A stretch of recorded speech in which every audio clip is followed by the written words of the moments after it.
secrets that can't stay down. Bigfoot's out there in the midnight air. Aliens watching from who knows where. No sugarcoating, we're saying it straight. Bigfoot, alien, CIA. No sugarcoating, the truth on display.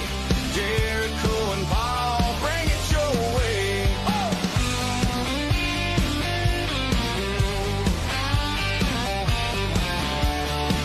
From small town whispers to city lights, we're hunting the truth in the dead of night. Conspiracies spin and the rumors fly. Country Cupid is gonna tell you why.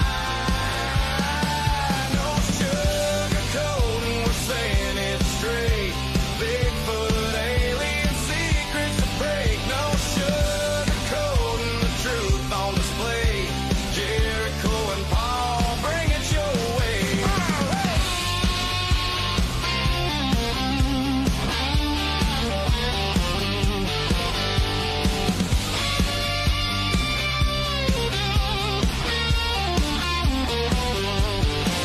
Footsteps in the woods, lights in the sky.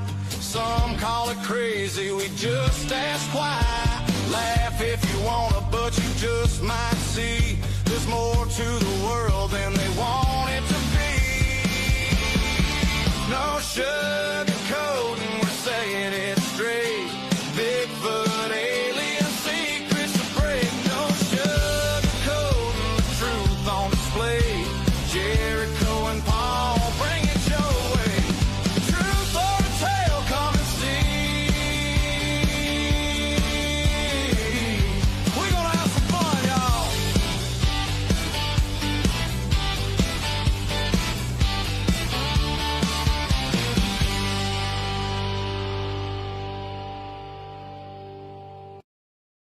Are you a jerky jerk? Oh, yeah. Dang it. Hey, let me get a piece. No can do. This is my last piece of RJ's beef jerky.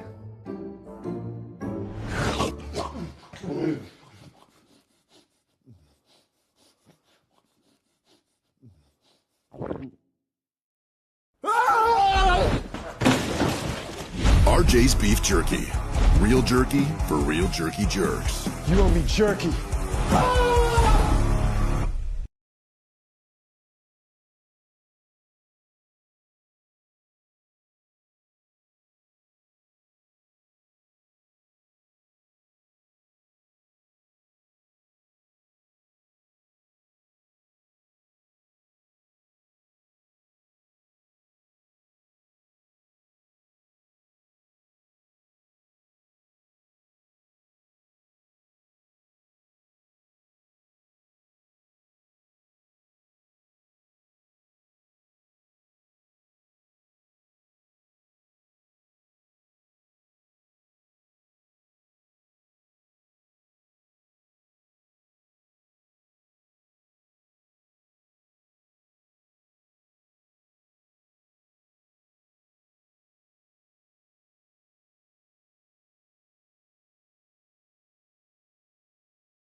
Alrighty.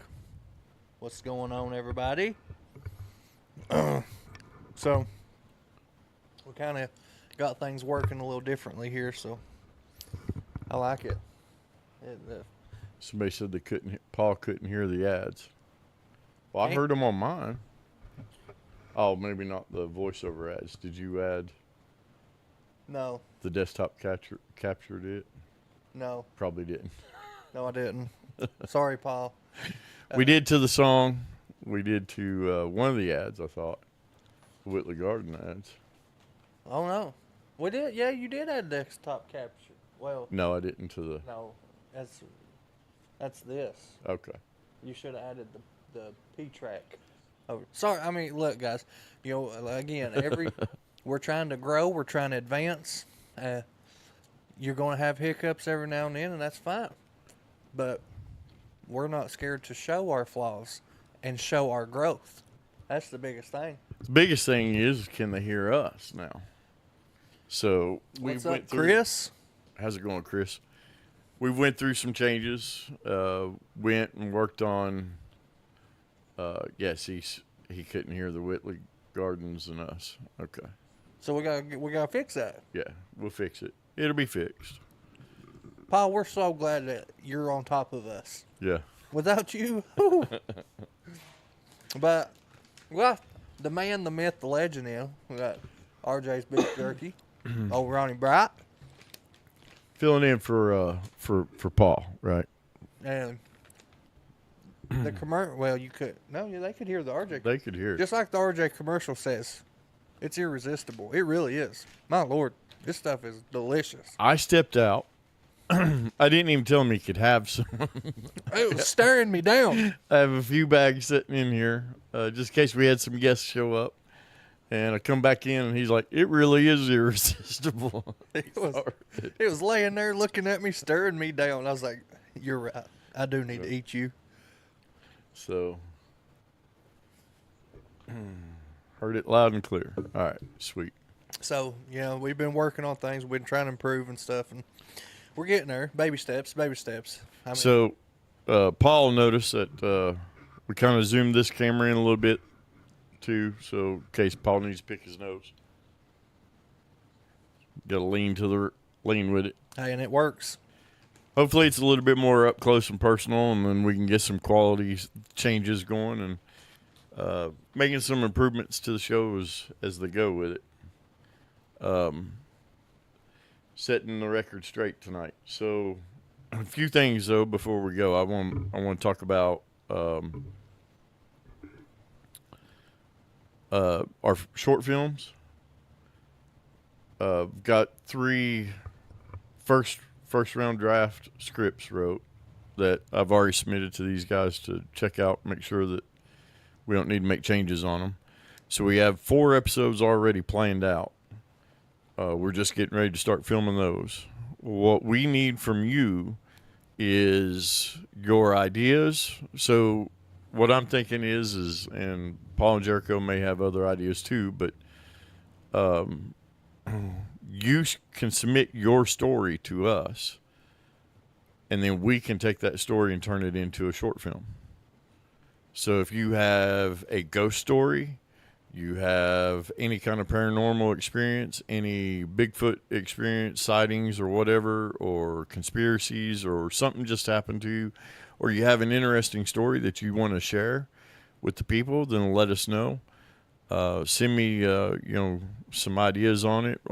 Give me a little brief storyline on it, what happened, and or send it to Jericho, and we'll ask you some details on it. As far as being brief, I feel like if you're going to share with us a story of yours, the more detail you can add, the better. Yeah, the more visualization that we can do to it. I kind of want to let them give us the overall gist, and then we can ask those questions for more detail. I don't want them to have to dump a whole big. Yeah, but some people, when they tell stories. Yeah, some people can and be so detailed, and it's rare that they can make it so interesting that you'll read the whole thing. But some people will lose me after the first 3 sentences. Some. And then I'm like, oh, man, this is a whole book. And you got a lot of people around here, no nice way to say it, but they spell the way they talk, and It's hard to follow, but yeah. it is. But it makes for interesting It stories. does. It does make for interesting stories. So either way, you fill it full of details, or if you just want to give, I have a ghost story. I was 13, start giving the overall gist of it. And if we need more detail, we'll definitely ask. Not every story, caveat that, not every story will make a short film. Because there's obviously a lot of ghost stories. But we're going to have seasons. They- this is what yeah. it looks like. It's turning out this is probably going to be seasons. If we can get enough. So if you want the seasons, right? So what they need to do for the seasons is you need to follow the pages on TikTok, on YouTube, subscribe. You need to Yes. share and try to get as many people watching and engaging, comment. Just support us that way. If you can't support financially with stars and donations, then definitely support by sharing it and get as many people involved in it as you can. The other part of that too is we are looking for actors and actresses. So if you're interested in that, then You got a funny bone, yeah, we want you. yeah, It's that simple. or serious, Yeah, or seriously, Yeah. because there will be some where we need very serious people, yeah, but then there's going to be some where we need people that's not afraid to talk, not afraid to act a little goofy, and it don't make no sense. I do a lot of goofy things. Like, I'll give an example. I'm sure a lot of people knows where the oven mitt is. You know the oven mitt in I think not so. Corbin, Yeah, Barville. Barville. Well, in the main entrance, they got this little chef painted in the window for little kids to, they could stick their face in it, and their parents go outside and take a picture of them. They So look like you a do chef. that all the time. Yeah, I Yeah. done that. Yeah. The guy I work with, and it was packed. The oven mitt was, as full as it could get. And he's like, I bet you wouldn't get down there and let me take a picture. Get out there. Let's take this Yeah. picture, I did. I do goofy stuff all the Right. time. Yeah. So we can do goofy, we can do whatever. If you've got an interesting or interest in wanting to act, we can use you. If you got an interest in not wanting to act but just be a part of it, we've got people that need to hold the boom stands for the mics. We've got people that need to help run some cables, run some lighting. Run the cameras. Yeah. If you're good with editing, hit me up. So what he's saying is, this can grow, guys.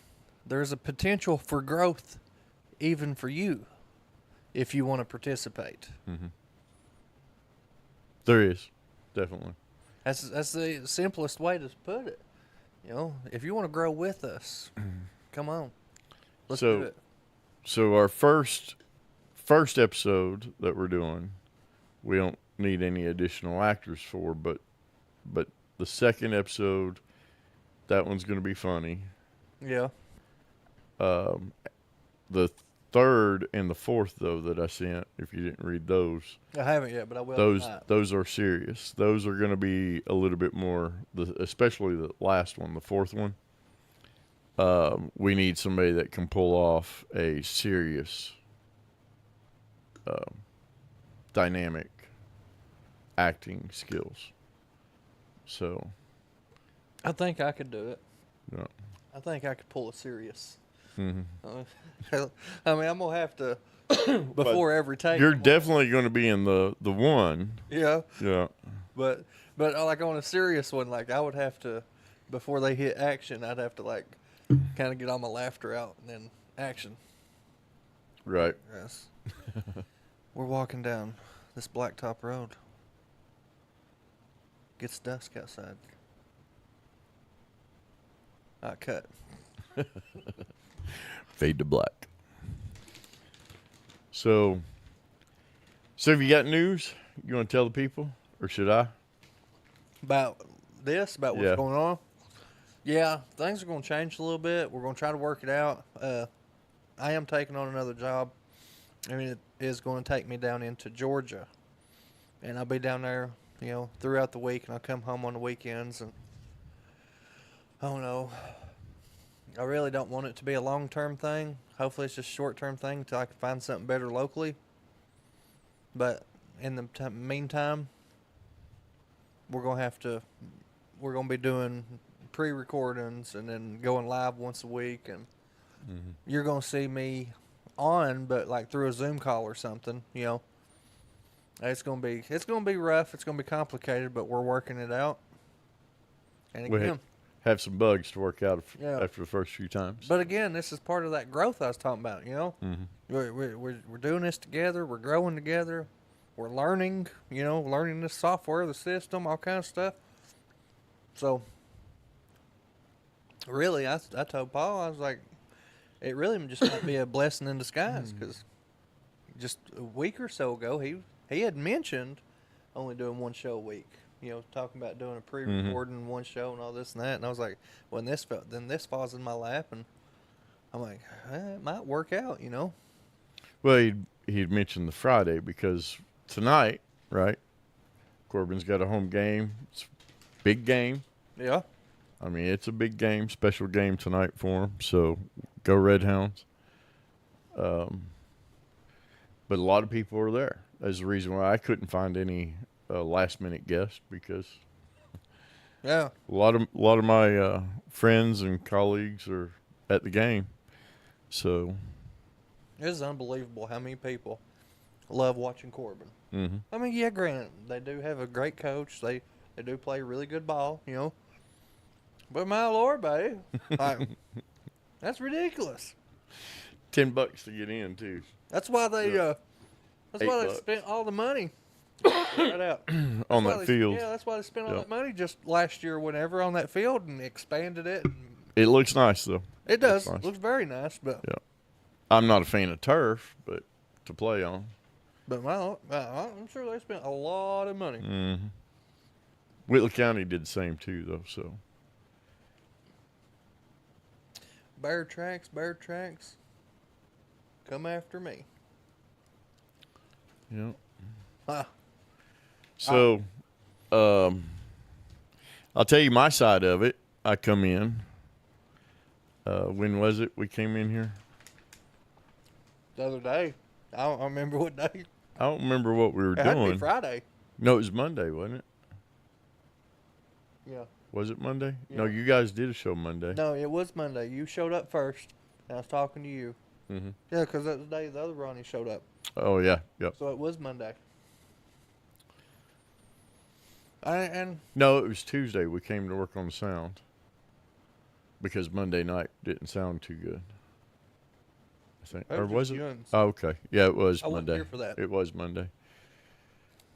So I come in. You come in. He was dancing around a little bit. Me, pulling the Jericho, talking to me, small talk stuff. I looked at him and said, "What's up? You got something to say?" I Yeah. can tell. He's like, "Well, yeah, I do. I got some news. I got a job offer." And I'm like, "So I was your test run," because he was nervous to talk to Paul about it. And then Paul comes in, and Paul says, "Hey, I got some news." it was a night So- full of news. So here's Paul. I got news. Jericho's got news. But Pa's was good news. Mine was kind of bad news. Yours was good news until you heard Paul's news. Yeah. And then once you heard Paul's news that he's going to spend more time dedicated to the podcast, and you're Kind of made mine go, whoop. yep, you're going to be spending less time with the podcast. But I hope it's just momentarily, Yep. Got to do what we got to do to feed the family. So, Which is just horrible, You to make good money, you got to travel. You got to get out of here. and your kids are getting bigger too. And I'd say Sean's at that age where he's eating quite a bit more than what he used to. He is, and I've got 3 teenagers, 13, 15, 16, and they eat probably $600-700 a week in groceries alone. a week. Mm-hmm. Gosh, mighty man. I mean, you're talking 2 or 3 boxes of cereal, 4 or 5 gallons of milk a week. Yeah. How are they not fat as sodas, cows? sports, metabolism? Was that somebody knocked? Did you hear that too? I heard that. It sounded like somebody knocked on the back door. on the back door. Did it? Go see. Yeah. So while he's doing that, so they Nobody at the front? But anyways, we just heard a knocking. Somebody kind of like that. I don't know if you heard it, but play back the tape. But they eat considerable amounts. You know, and then when we cook supper, let's say I'm making a thing of chili, I've got to get like 6 pounds of hamburger meat. Take it. I just heard it back up there again. 6 pounds of hamburger meat. And, you know, all the ingredients, tomato sauce and juice, and get it done. So it's still, and heaven forbid we go out. You know, if we go out, it's $100, $120 for all 5 of us. So, yeah, it's just the ghost. No, he's actually talking to somebody out there. I don't know what happened. So, but yeah, it could be. I don't know. If he don't come back in a few minutes, y'all somebody come get me, because, you know, I'll close the door. I thought it was her, because she was in there beating a pan, you know, trying to flatten the dough out. Mm-hmm. But she said I'd open that door before she started doing that. Oh, yeah. So that was the second one I heard. So, but anyways, yeah, the boys eat quite a bit. So if I make anything like chili or something, I got to make tons of it, because they'll eat it all. And if we go out, Well, for 5 of us, it's like $100, $120 for 5 of us. Anywhere we go. through the summer, when my kids are at the house, obviously, I probably spend as much money on groceries through the summer, and that's 2.5 months, Mm-hmm. that I spend throughout the rest of the year while they're in school. Mm-hmm. I hate it when they're out for school. I hate it. Right.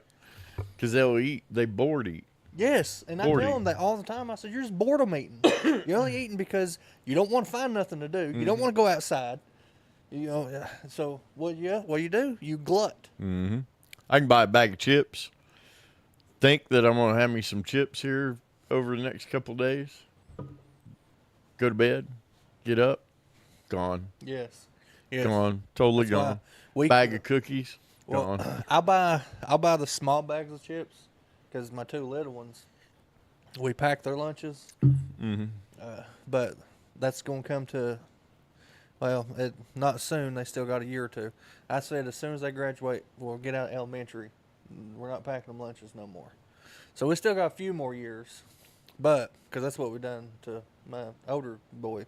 Right. And once he got out of elementary, we stopped doing a lot of stuff. Yeah. It's like, look, it's time to grow up. Yeah. Start trying to learn yourself, and Mm-hmm. and we're gonna do the same things with my 2 little ones. But if a big bag, like if we go to Walmart, buy a family bag of Doritos, Mm-hmm. gone the same day. Yeah. Or they won't touch it. They'll open it, get 2 out, not touch it at all, and Not let mine. it sit, not roll it up. Not mine.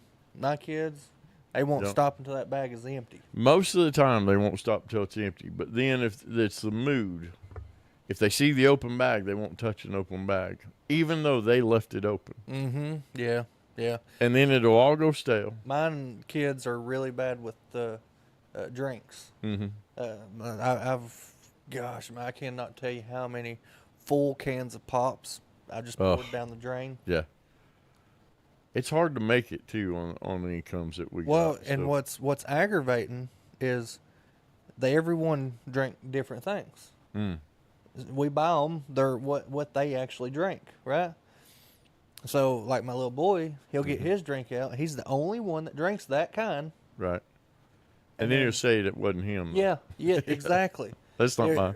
3-4 hours will go by, and I see him coming there and they grab another one, and there's one full one sitting on the kitchen table, and I'm like, dude, drink this. I don't know whose that is. I ain't drinking after somebody. Right. You're the only one that drinks these. Yep. It's yours. Yep.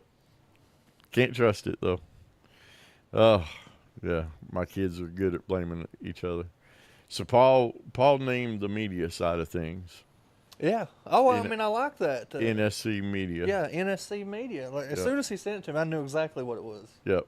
Yeah, no sugarcoat media. I Yeah. mean, I love it. NSC Media. It kind of makes it sound like NCIS crimes or something. Right. You know, gives that little Flavor to yeah, it. flavor. That's a good word. That's Yeah. what I was looking for. It gives that little flavor. So with NCS Media, what he's talking about with that is, I shot a commercial, shot some footage. I haven't done the full commercial yet, but I shot some footage for Sugar Boogers today, and we're gonna put together a template package for sponsors on what a commercial package would look like, instead of just the banners, right? So like we've got, and then that would be the sponsor package. So when somebody sponsors the No Sugar Coating podcast, right, they I'll go out, we'll film whatever they want filmed. They'll give us kind of a general idea of how they want their commercial to go. And then we can put that together for them. 30-second commercial. They get the media. Yeah, you pay for it. It's yours to keep. Yeah, we run it on our on the podcast and on the sites that they do. They'll run it there too. But it's your media to run on your own Facebook campaign, stuff like that. So then we'll have realtor packages too, because if they want to like feature a property for each week or change it, this week's featured property, they can shoot me over the pictures of the property that they're wanting to feature and the listing details, and then I can throw it into their commercial thing and send it over, and we can get it on there, and then their feature will run on the show then. Did you get a chance to talk about like price points on these packages and stuff? I've came up with a few rough ones, but we'll see what this first package looks like. I mean, I've got some definite price package ideas. No, they will not be like my commercial for the RJ's beef jerky that runs before this. They won't look like that. Those were paid actors. You know, that's a 20-man crew. That's perfect lighting. That's, full scene set up. We've got microphones lit everywhere. We've got different camera angles. Just to be able to have a commercial. Mm-hmm. Yeah, it ain't gonna be, well, Disney grade. right, but that's what I'm saying. I want them to understand that graded commercial, right? That the Are You a Jerky Jerk commercial for RJ's Beef Jerky, that's a $20,000 commercial.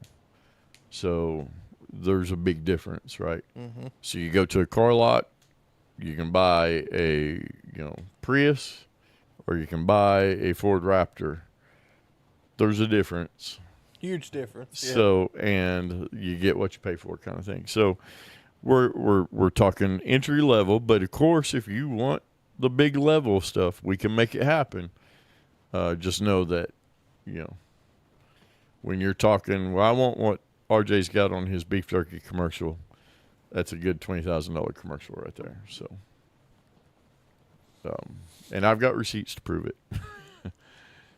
Well, that's good. So we'll see. Again, we're expanding, we're growing, and we don't, other than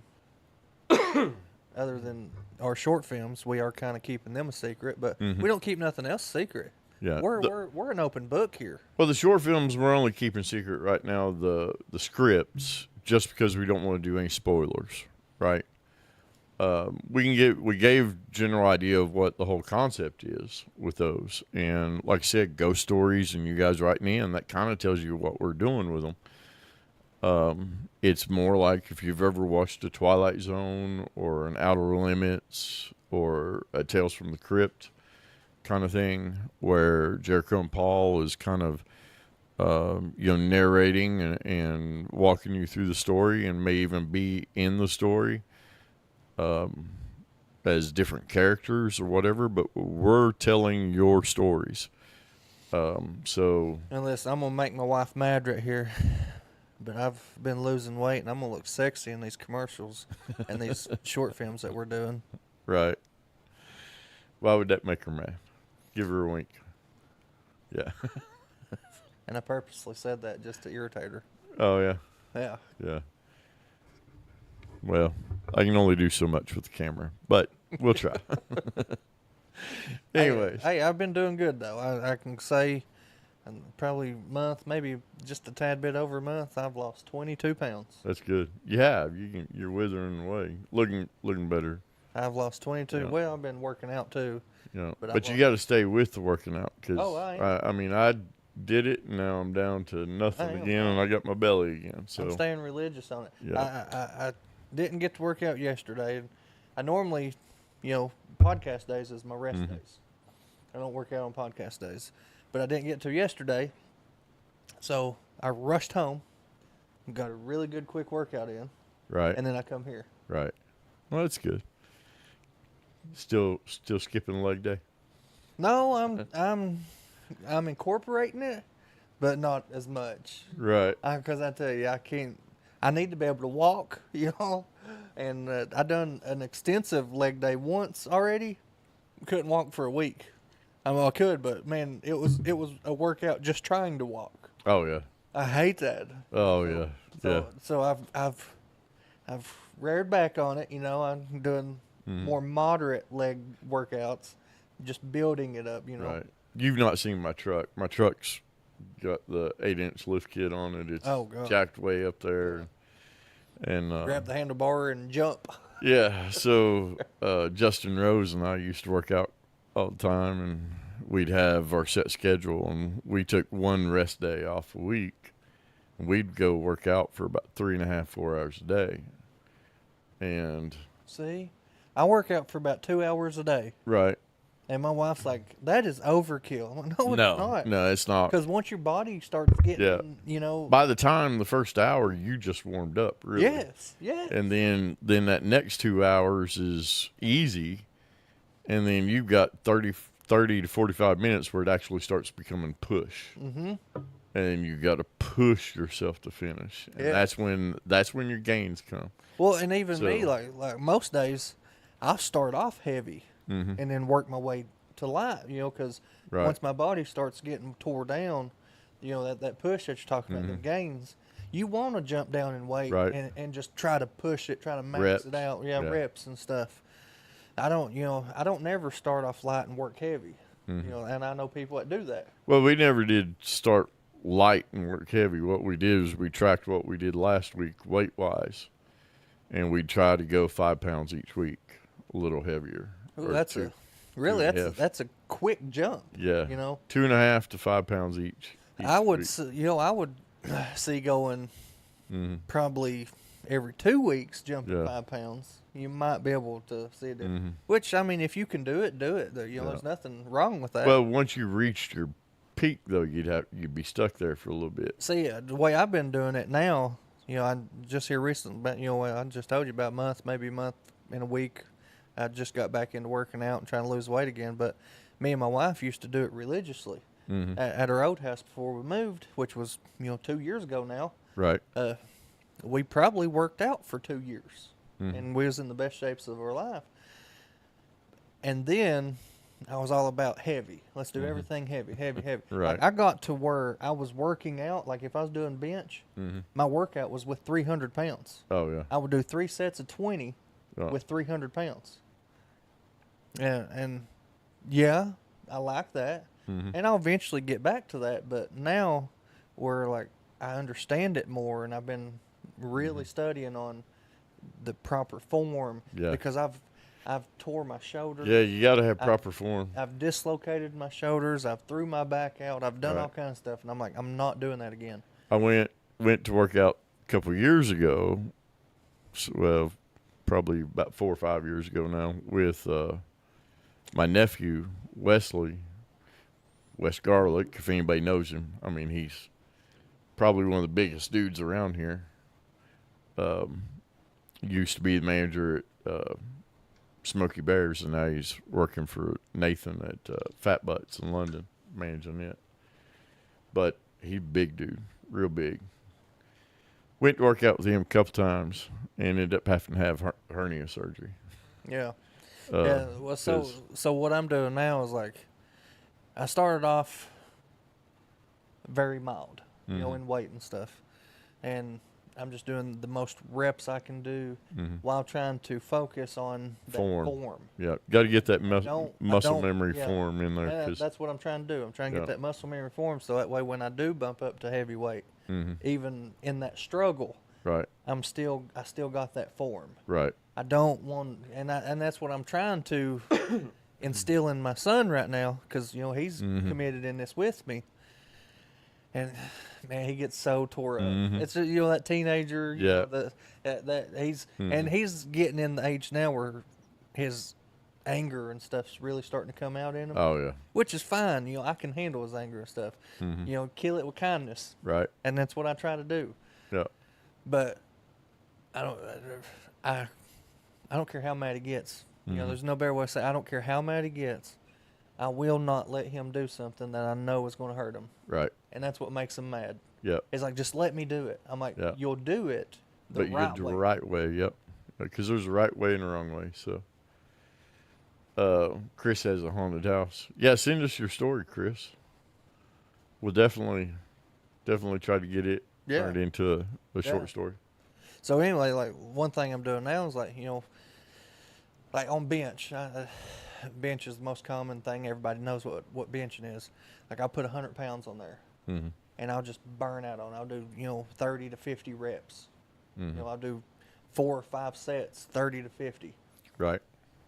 because that's what's going to burn this fat and tone me up. Right. And well, then you're once- getting there. Once I get to my ideal weight, then I'll try to bulk a little bit and really get defined. He's got a plan. Yeah. Plan. And that's what I'm doing, it's so far it's working. Yeah, it's working. Paul makes a comment on it every time. So Well, he ain't seen me yet. I've lost since last time Paul's seen me. I've lost 4 pounds. that was Monday. Exactly. Well, that's a lot of pounds in a couple days. So But that's also doing fasting. I've been fasting a lot. Like did you go to the OMAD, or are you still skipping a full day? like yesterday, I ate a salad. That's all I ate. And then the day before, what did we eat the day before?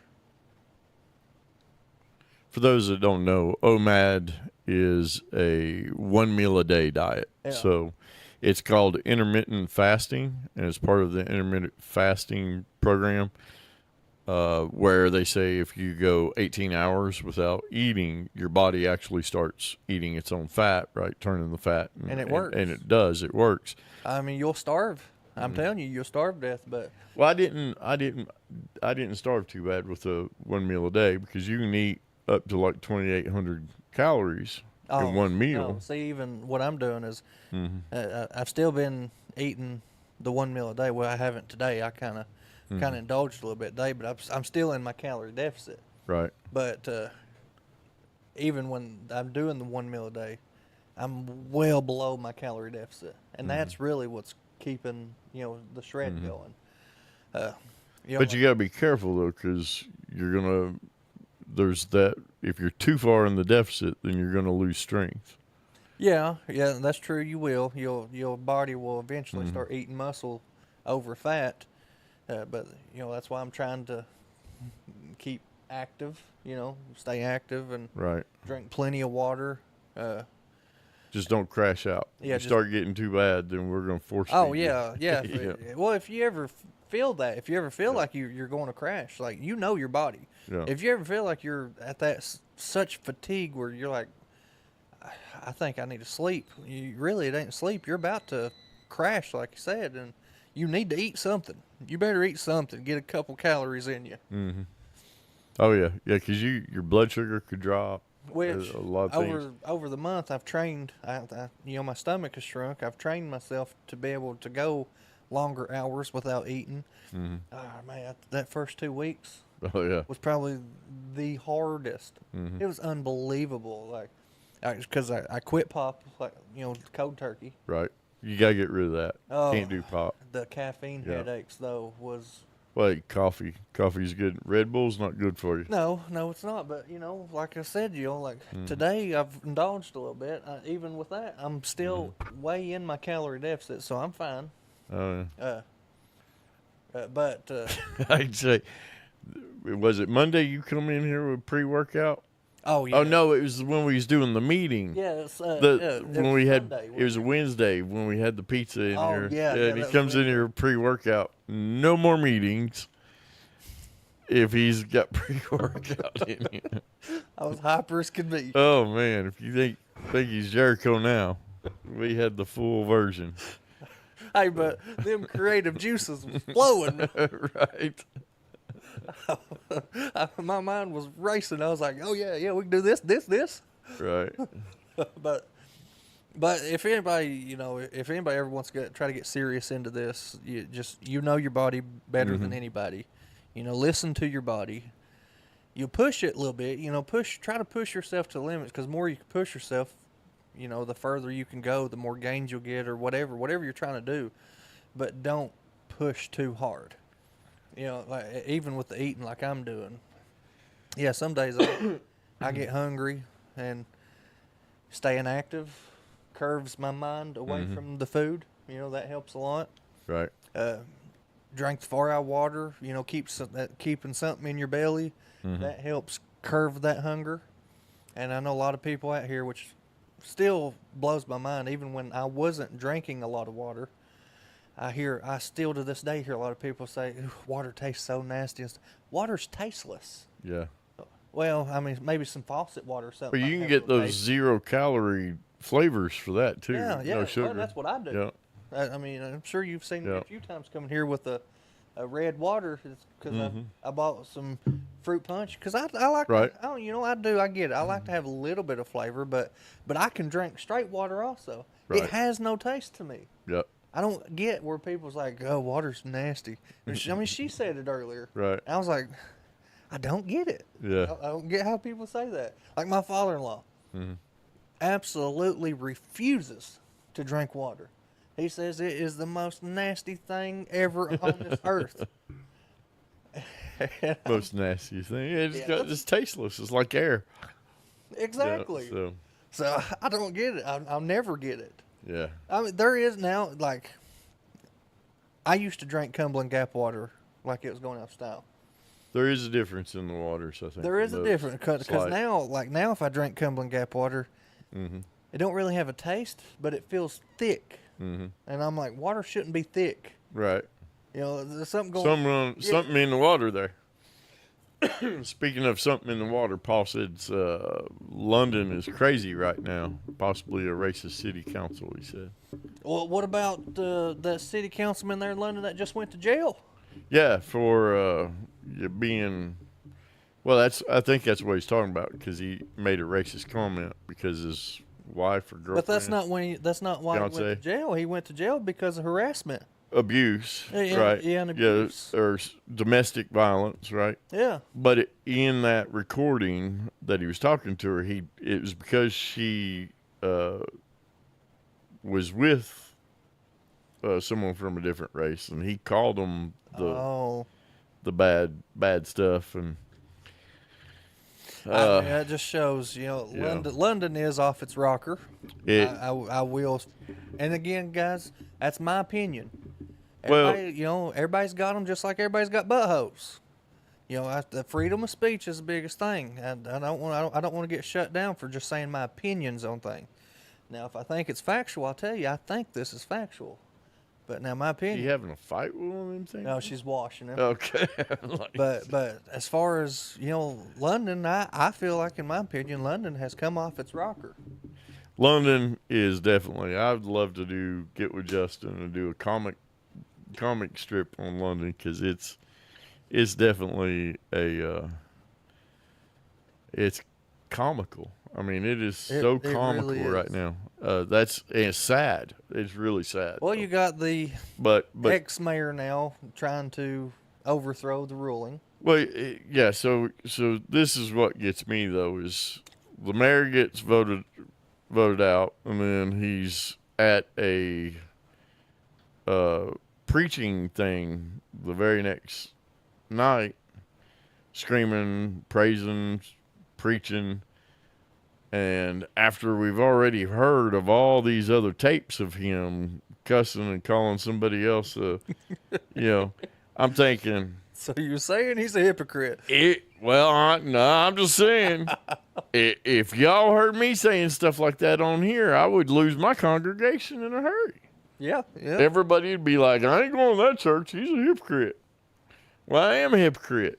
Come to my church, though. It's better to come to church with me than go to hell. That's right. So, Yeah, I didn't see that. I didn't see where he was up and praising and stuff yeah. like that. Oh, he was doing good. I he did was on see fire. where he went. I mean, it was like, is that the mayor preaching? I Is seen where he did go to this one event just the other day or something, and he was going around hugging everybody, shaking everybody's hands, this and that, and there was a lot of people had posted about it and saying what a good guy he is and this and that. I mean, hey, whatever helps you win it back. Mm-hmm. I mean, I guess as a political standpoint, and you feel good about it, if you don't feel convicted over anything.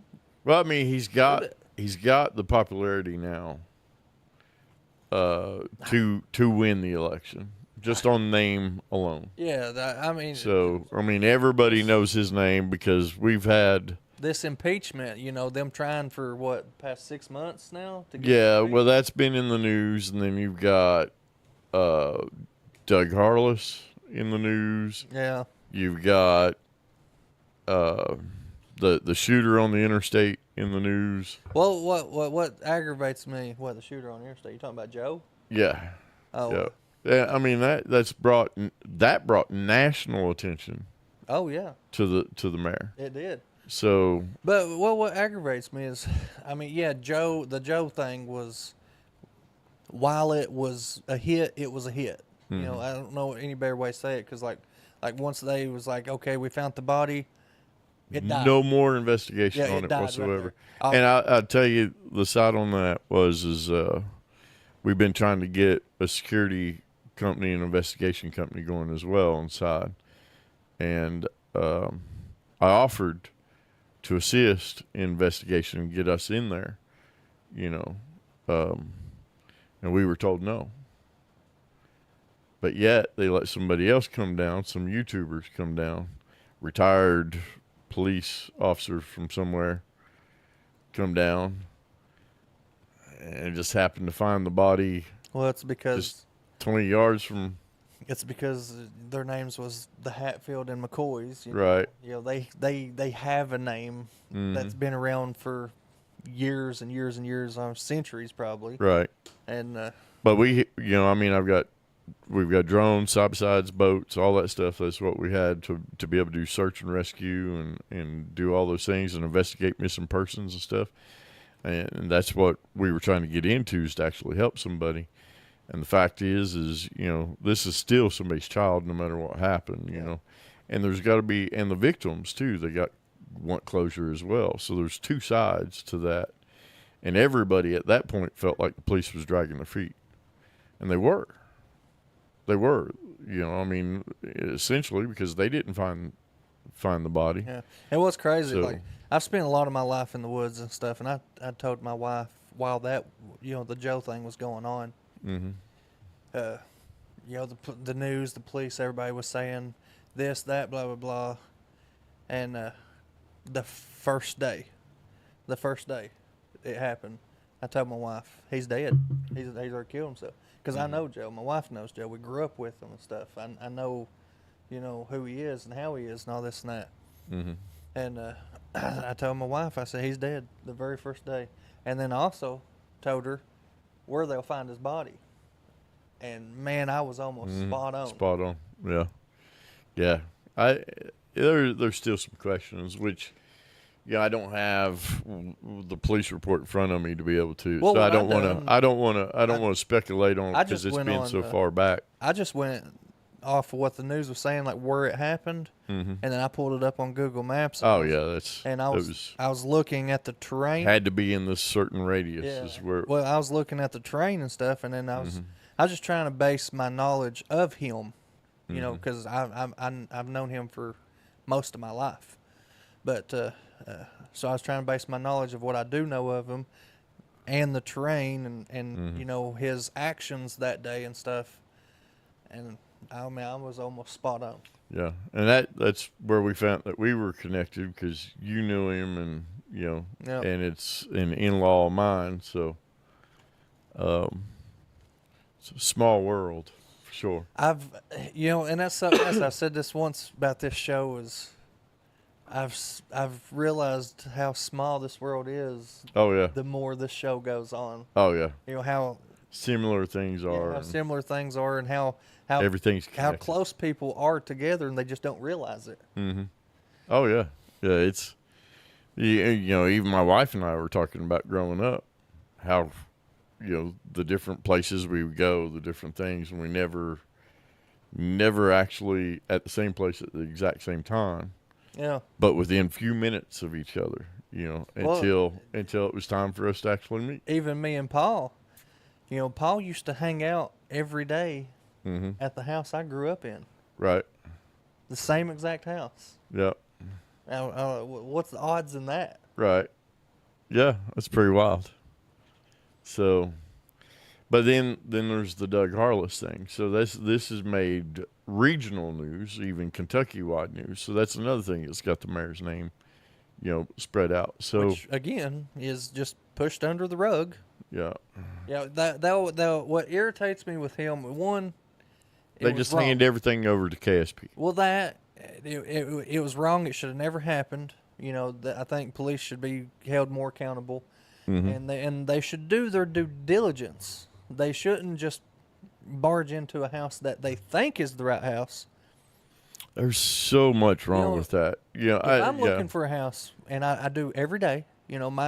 Almost every job I've had for the past couple of years involves me going to strangers' houses. I don't just pull in any driveway and be like, okay, I'm here. I Right. check mailboxes. I check, You don't go kick in a door. Yeah. Yeah. But I check mailboxes. I check see Right. if the house has the address on it. Well, he had the right address But it was like an A B that he was situation. sent, right? It was, Yeah. But it was like two houses on the same property. One was like A, one was B. That's probably not factual, but it was something in that nature. And yeah, they might have went to the right address, but they didn't make sure they was at the right house. Regardless, you don't kick in somebody's door in the middle of the night, No, and they don't even do that to drug heads and stuff. They Well, knock on the yeah. door first. Hey, this. well, I mean, it doesn't matter. I mean, but here's what I'm thinking though: is it would have been a totally different situation had Doug lived and the officer died. Because somebody kicks in my door. Yeah. If it would have been the other way around, I'm not asking who's at my door or thinking it might be a cop kicking in my door. I've got no. I mean, I've not done anything. So I'm in my mind, the only person that's come through that door is with intent to hurt, and I'm gonna protect my family. especially in the middle of the night while Yeah. everybody's in bed asleep. If I hear my door bust in, yeah, Yeah, if somebody's getting filled full. I got guns. I got Yeah. plenty of them. Pew pews. Pew We're on pews. TikTok. Sorry, I mute myself. Pew pews. I got plenty of them. Mm-hmm. I'll say that. And I've only got one for the ones that will come and get the guns later. I mean the pew pews. hey, again, I'm that person. Let them try. Yeah. They're not gonna come in my house and take anything. Not inside of it. If it's outside in the yard, have at it. So what do you think about a gun buyback plan or whatever? That's the stupidest thing ever. Yeah. And the people that fall for it, they're no, the people that fall for it are just really helpless. They're probably in a tight spot. They could use the money, this and that. Well, It's hey, fine. that's what I'm saying. If you can use money and then get rid of them, nice, that'd be great. But Hello, Kathy. taking a forced situation like that, right? Yeah. That would be a tipping point, I think. Yeah, well, see, and that's why they do the buybacks. Mm-hmm. And most times they're stupid. They'll give like $25 gift cards or something like that. Like, forget that. I can put it on Facebook and make quadruple that Right. in a blink of an eye.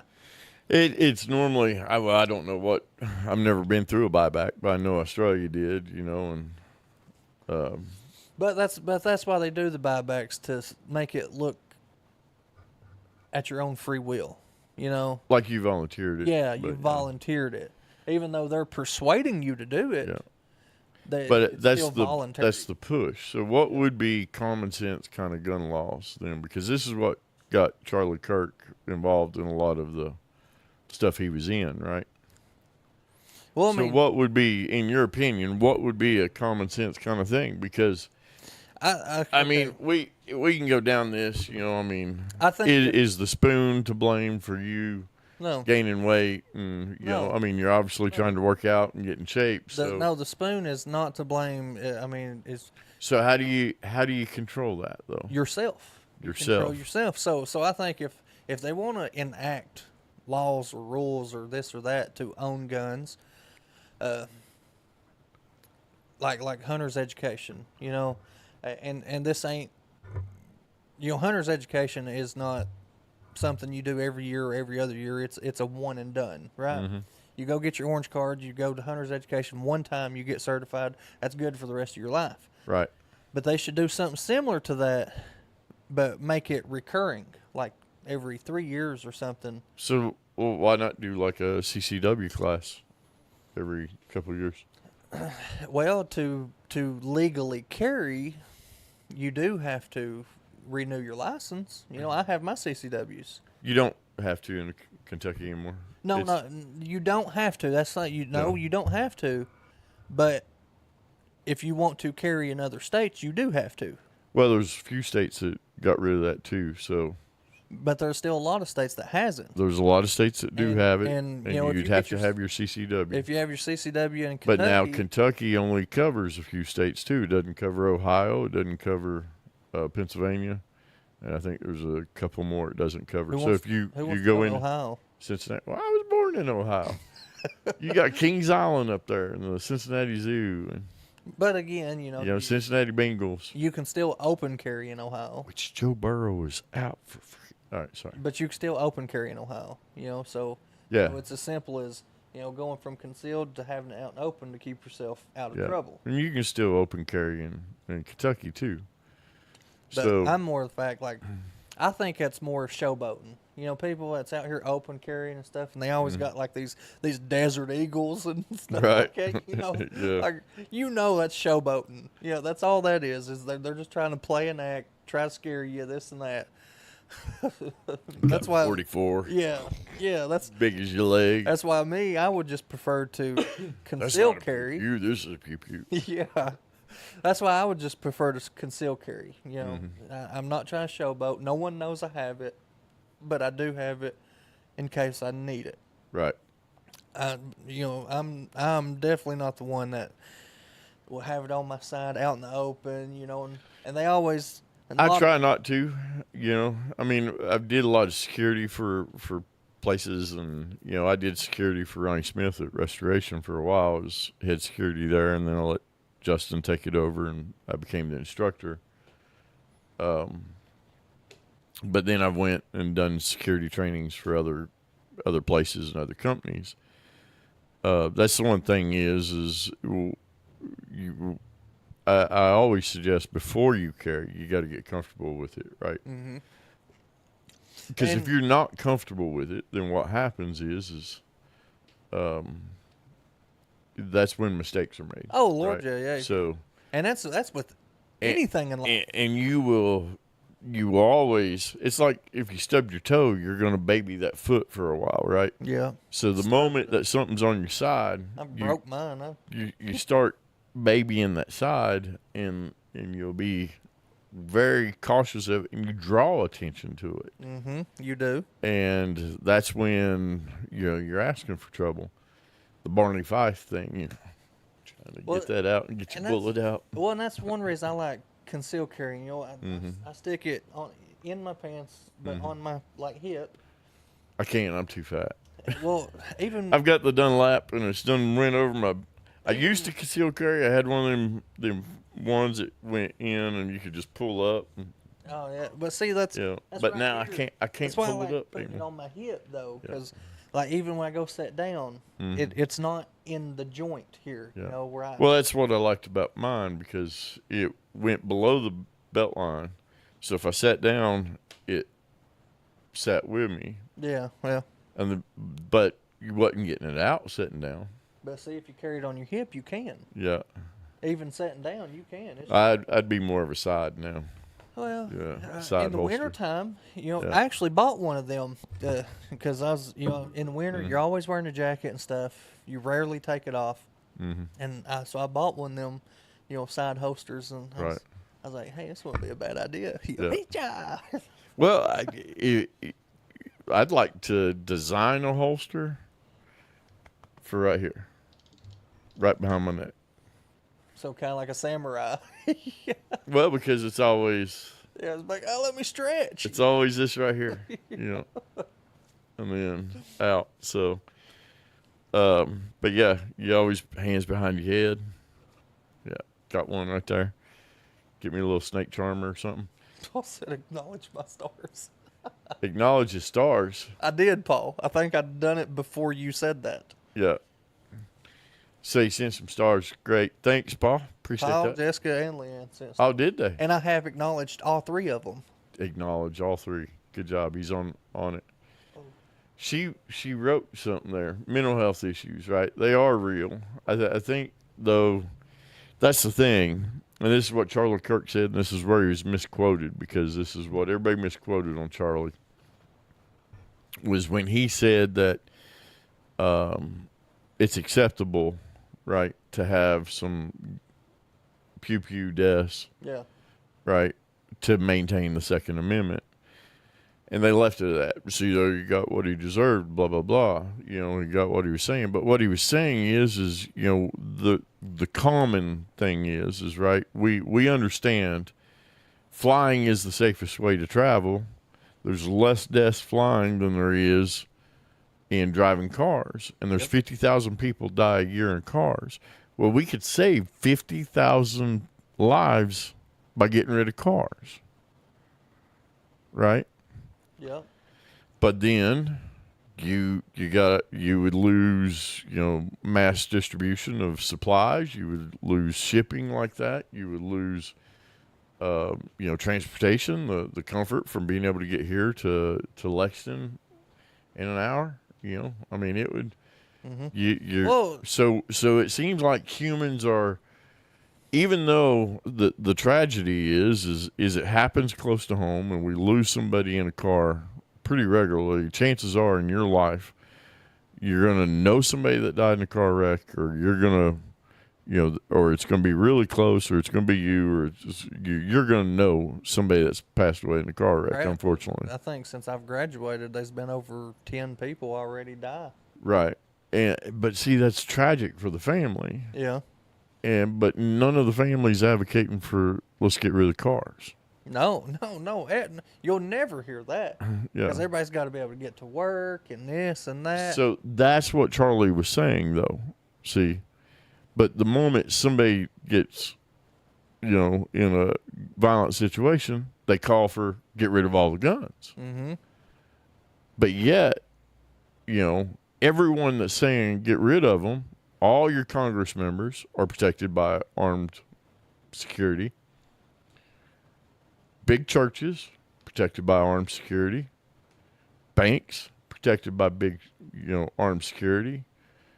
Airports, armed security. Ball games, armed security. Go to Corbin football right now.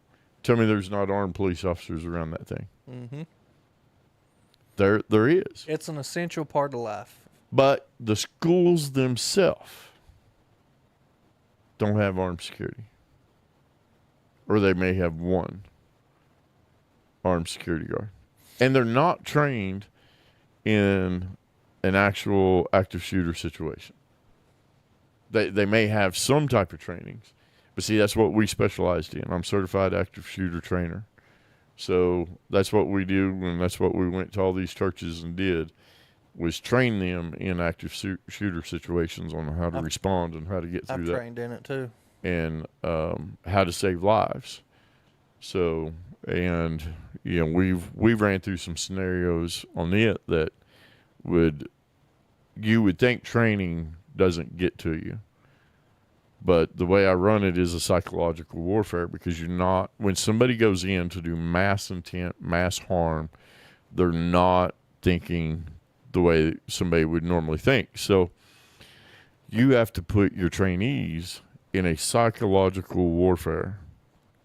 You really have to mess with their psychic and put them in a situation that breaks them in training to make it feel so real. Obviously, we clear all the weapons. We make sure all the weapons are not loaded, no ammo at all, because the training is so fierce and so real feeling that somebody would get shot, right? So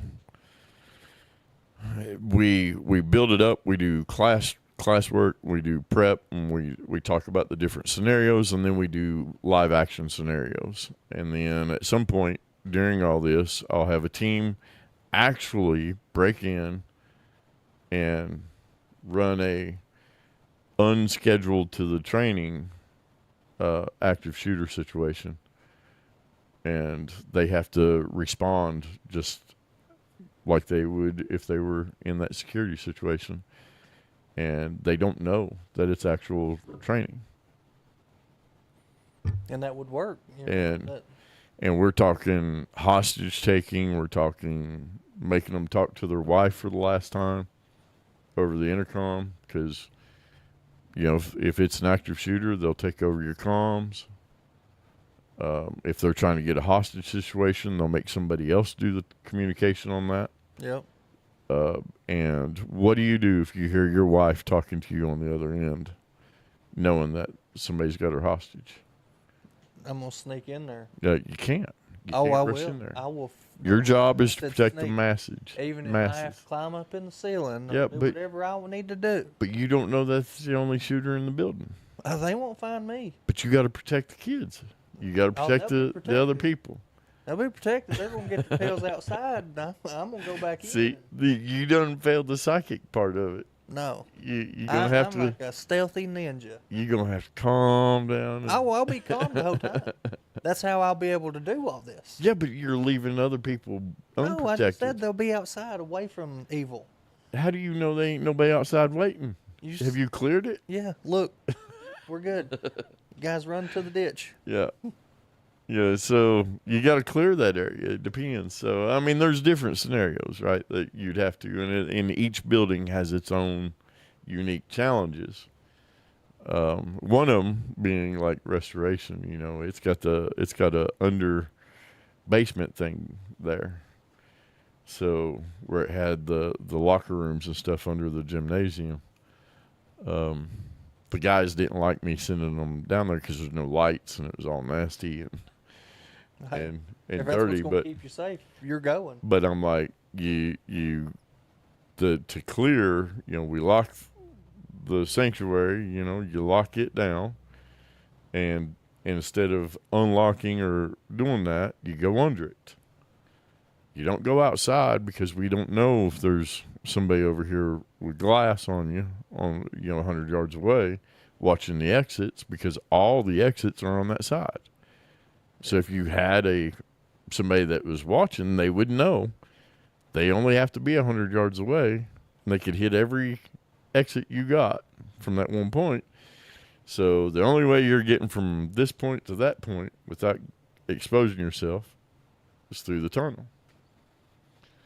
And it's dark, and it's nasty, And it's scary, and it's scary. but it's better to go through that than to die. Mm-hmm. And expose the open doors, right? You have to lock off what you can and protect. So if you got 2 or 3 in this station, you lock them down, protect that area. Then you have 2 or 3 that's clearing rooms, and you get as many rooms and areas secured as you can. But in big buildings, it takes time. It takes a lot of time. So, She said an hour from here, there's currently a manhunt going on. So, them freedom sticks need to be handied. An hour from here? Where's that at? So, I mean, it could be Lexington. It could be, close to Bowling Green. What do you say, Charlie Kirk thoughts? Divide in America. yeah. Candace Owens, conspiracy theories. I'm unfamiliar with Candace Owens. Yeah. Oh, Candace Owens, yeah. So, What's that? yeah, we're getting to it. But I want to talk about Leanne's first. Like, she's for the Second Amendment, but comparison for car deaths, right? That was what Charlie Kirk was comparing to, saying that it's acceptable. But, yeah, there's... The whole... I think Leanne didn't really understand, maybe. You wasn't really comparing car deaths to gun deaths. No. There is a lot of people out here that says, like this one girl got on TikTok and she was like, sandwiches don't eat themselves, or something. I mean, she was just saying stupid stuff. Well, no, I think what Leanne was talking about is because I said, you don't hear families saying no cars. Yeah. Right, but you get a gun. But now, yeah, people aren't driving cars through, schools. Well, just not long ago, like 2 months ago, maybe there was a guy in Barville tried driving his car through the courthouse. Well, there was in New Orleans a guy that drove and done some. Yeah, he done a massacre. Massive. Yeah, he massacred quite a few. So the intent is there for any weapon. But the car didn't do it on its own. Right, but it's not that. I get what she's saying. But I will clarify the one thing: the assault pew-pews. There is no such thing as an assault pew-pew. There's not. There's not. I know. Assault is a verb. It's an action. I assault you. AR stands for Armalite rifle. It's a brand. It's not an assault rifle. The media will definitely tell you it's assault rifle, but it's not. It's Armalite rifle. The media. The particular one I didn't say use anything. is, I've got AM, which is a Kentucky brand. Yeah. So, but they're all the AR style, right? The AR-15 style, the AR-14 style, and styles. But that's not assault rifle. And one, they're not any automatics. You have to have a special permit and license and lots of training and ATF investigation and FBI approval to get a fully automatic weapon legally into the United States. That's the same period. thing with like suppressors. They've restricted suppressors so much. You've got to. Well, but you don't need ATF approval. No, you don't need ATF. But you got to get ATF registration. Yes. Right, for a suppressor, but you don't need to go through trainings and stuff like No, that to get it. that's You what I'm can't saying. get They it. restricted it so much. Like used Yeah. to, you could order a suppressor offline. But now it's got to be registered. Yeah. Yeah, it's got to be registered with the ATF and all that. So, yeah, I've only got one. But, Winky face. yeah, winky face. I've only got one. I got about. I've only got one that I haven't used yet. I've got about 25 Yeah, different ones. yeah, you'll catch up. Anyways, so You got more than that? So Charlie Kirk thoughts in dividing America. We were getting to that, and then we got on to because that's where he was at, right? That's where he was speaking on gang violence, and mass shootings and active shooter scenarios, which seems to be, and it's sad because we should not have anybody that has to train somebody on an active shooter situation. It should not happen, especially in churches. But more and more churches are being targeted because they're soft targets. Mm-hmm. There's not a whole lot of police presence there that are expecting trouble. There's not a whole lot of security. Most security is just deacon that had a snake charmer in his pocket. Now, I don't know this to be factual, but supposedly Charlie Kirk was getting threats, for quite some time. Well, this is what Paul's talking about with Yeah. Candace Owens. Candace says that Charlie was. And that's came out that Charlie and Candace were not on speaking terms past a little Who bit. is Candace? You don't know who Candace Owens is? No. I must be like totally in the dark because the name's not ringing a bell. Candace Owens is, she used to be a big advocate with Turning Point USA, right? She was a speaker. She lost her platform once, and then she started her own kind of thing platform and started working with Charlie on a few things. It was real close with Charlie for a while. They were really good friends. And I'm not saying that they weren't friends at the end. I'm just saying that it's come out from Charlie's pastor, from Charlie's wife, from other people that says that Candace Owens and him were not necessarily speaking on speaking terms the last few. And then you could see a few interviews where he talked about that he couldn't I'm not work being, with Candace anymore. But I'm not being racist. Maybe I should just look her up before yeah, asking this you're question. not being racist. So you know. So is she the being a colored jerk- lady? Yeah. She's the young colored lady? Yeah. Very intelligent. Yeah, she okay, so Yeah. I do know who she is. Okay. All right, never mind. I'm on track now. That's Yeah. just what I don't know. Yeah. The name just wasn't ringing a bell to me.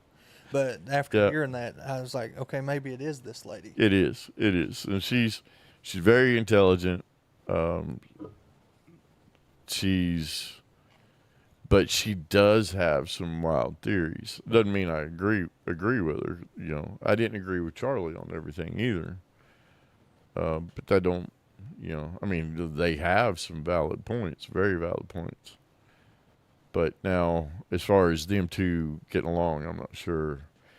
That's where that Israel conspiracy came from, was from Candace. Yeah, but Charlie even said at one of his debates that he thinks Israel might be planning something on him.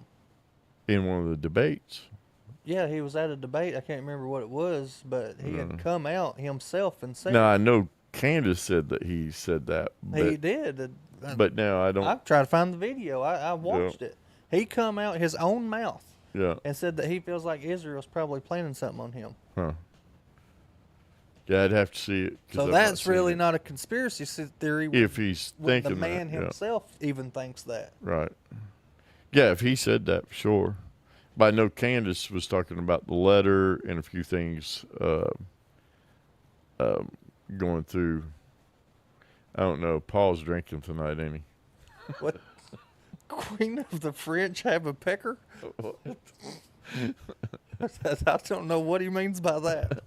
So, but about Charlie Kirk, I mean, I'm still trying to figure everything out about this shooting because there's been so many conspiracies come out and stuff. I mean, it's the funniest part about anything is when a political figure gets hurt, the conspiracies come out of the woodworks. Yeah, see, that's the thing, though, is I don't know why people call him political figure, but I've heard people say that he was political figure, but he wasn't. He was a commentator. He was. He wasn't a man of power. Yeah, I mean, he had influence, but he didn't have. Oh, maybe that's because he did have a huge political influence on a lot of people. Right, but it's Even- even bigger now, though. Oh yeah. So, but that's his death has outraged yeah, a that's. lot of people in power. But he wasn't. Now he might have ran for president one day. He might have ran for. He said for he would something. never do that, but he Well, was on track. He said, "I don't think I'd make a good one, or would I?" So, Trump said the same thing a few years ago. So, but anyways, I think he would have eventually ran for politics. But right now, I mean, he wasn't in politics. It was Well, he just said, it was Turning Point USA, yeah. which Turning Point USA's only got like 400-something thousand followers, or did. He has a lot now. Well, even then, but Now his wife is the new CEO of it. yeah. So now to get more, but because they brought a lot of attention to it. But his main account got like over 9 million, so. But that's the flip side to things is, even in the military, they know that you don't go cut the head off the snake because one will grow right back. So, and it'll normally be even more venomous. Yep. You have to get rid of the whole thing. So let's try to be factual here. Let's talk about what we do know about Charlie Kirk. Because I really want to try to fight through all these conspiracies. They're saying, now they're believing this is tied to an even bigger, organization, and there was probably other names on the list, and this and that. I mean, the conspiracies are just coming out. Big and big. Yeah, Yep. big and big and big. So what we do know is it was September 10th. Great. We know that. We do know the guy's name was Tyler Robinson that shot him. They found the gun. They found engravings on the casings that was... Well, that tells you it's not a political. Sorry to change subject. But the engravings, though, was political. Well, what I'm saying is his name is what? Tyler Robinson. You're missing something if he's political. If he's political, it would be 3 names. Every assassin that's killed a political person has always had 3 names. John Wilkes Booth, Lee Harvey Oswald. They always do the 3 name for political assassination. So this one's only got 2. Well... So they're not going to classify it as a... Yeah, because his was more, his opinion was different than his opinion, and that's why he shot him. Well, right now, if they did, then it would be a clear divide between red and blue.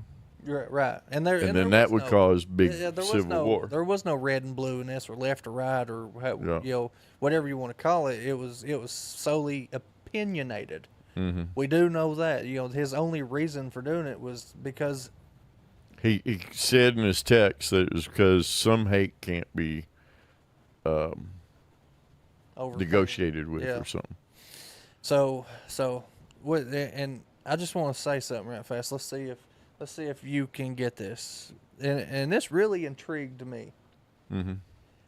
Charlie was shot at 12:23. Right. September the 10th, 12:23. You're. A lot of people say John 10:23. No, John 12:23. John 12:23. What is John 12:23? For the hour has come. And Jesus answered them, saying, "The hour is come, that the Son of Man should be glorified." But why they get John? There's plenty other 12:23s in the Bible. I think we're reaching with that. It probably is a reach. Probably is, but that kind of intrigued me because if it would have been December 23rd, 12:23, I'd just say, okay, the hour has come, right? But we're in September. Well, what intrigues me about it is who Charlie was, what his belief was. Right? But there's he like said, "I will die in my belief." But there's plenty chapter 12s, plenty verse 23s. There is. So this is cherry picking that one. I need something else to tell me it was John. I get where you're going. Because it could have been Peter, could have been Matthew. It could have, but I mean, what's Matthew 12:23? I don't know. Y'all gonna die. No, is that what it is? No. But yeah, you see what I'm saying. Yeah. It could have been, Leviticus, and it could be, your bowels have been spewed out, so, and shown before the Lord.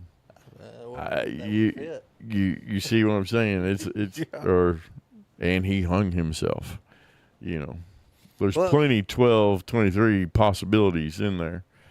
So I think not any of I'm I just think using what intrigues me examples, with but it I'm not. Is it where it says It's not exact. You know, exact, but it said the man should be glorified.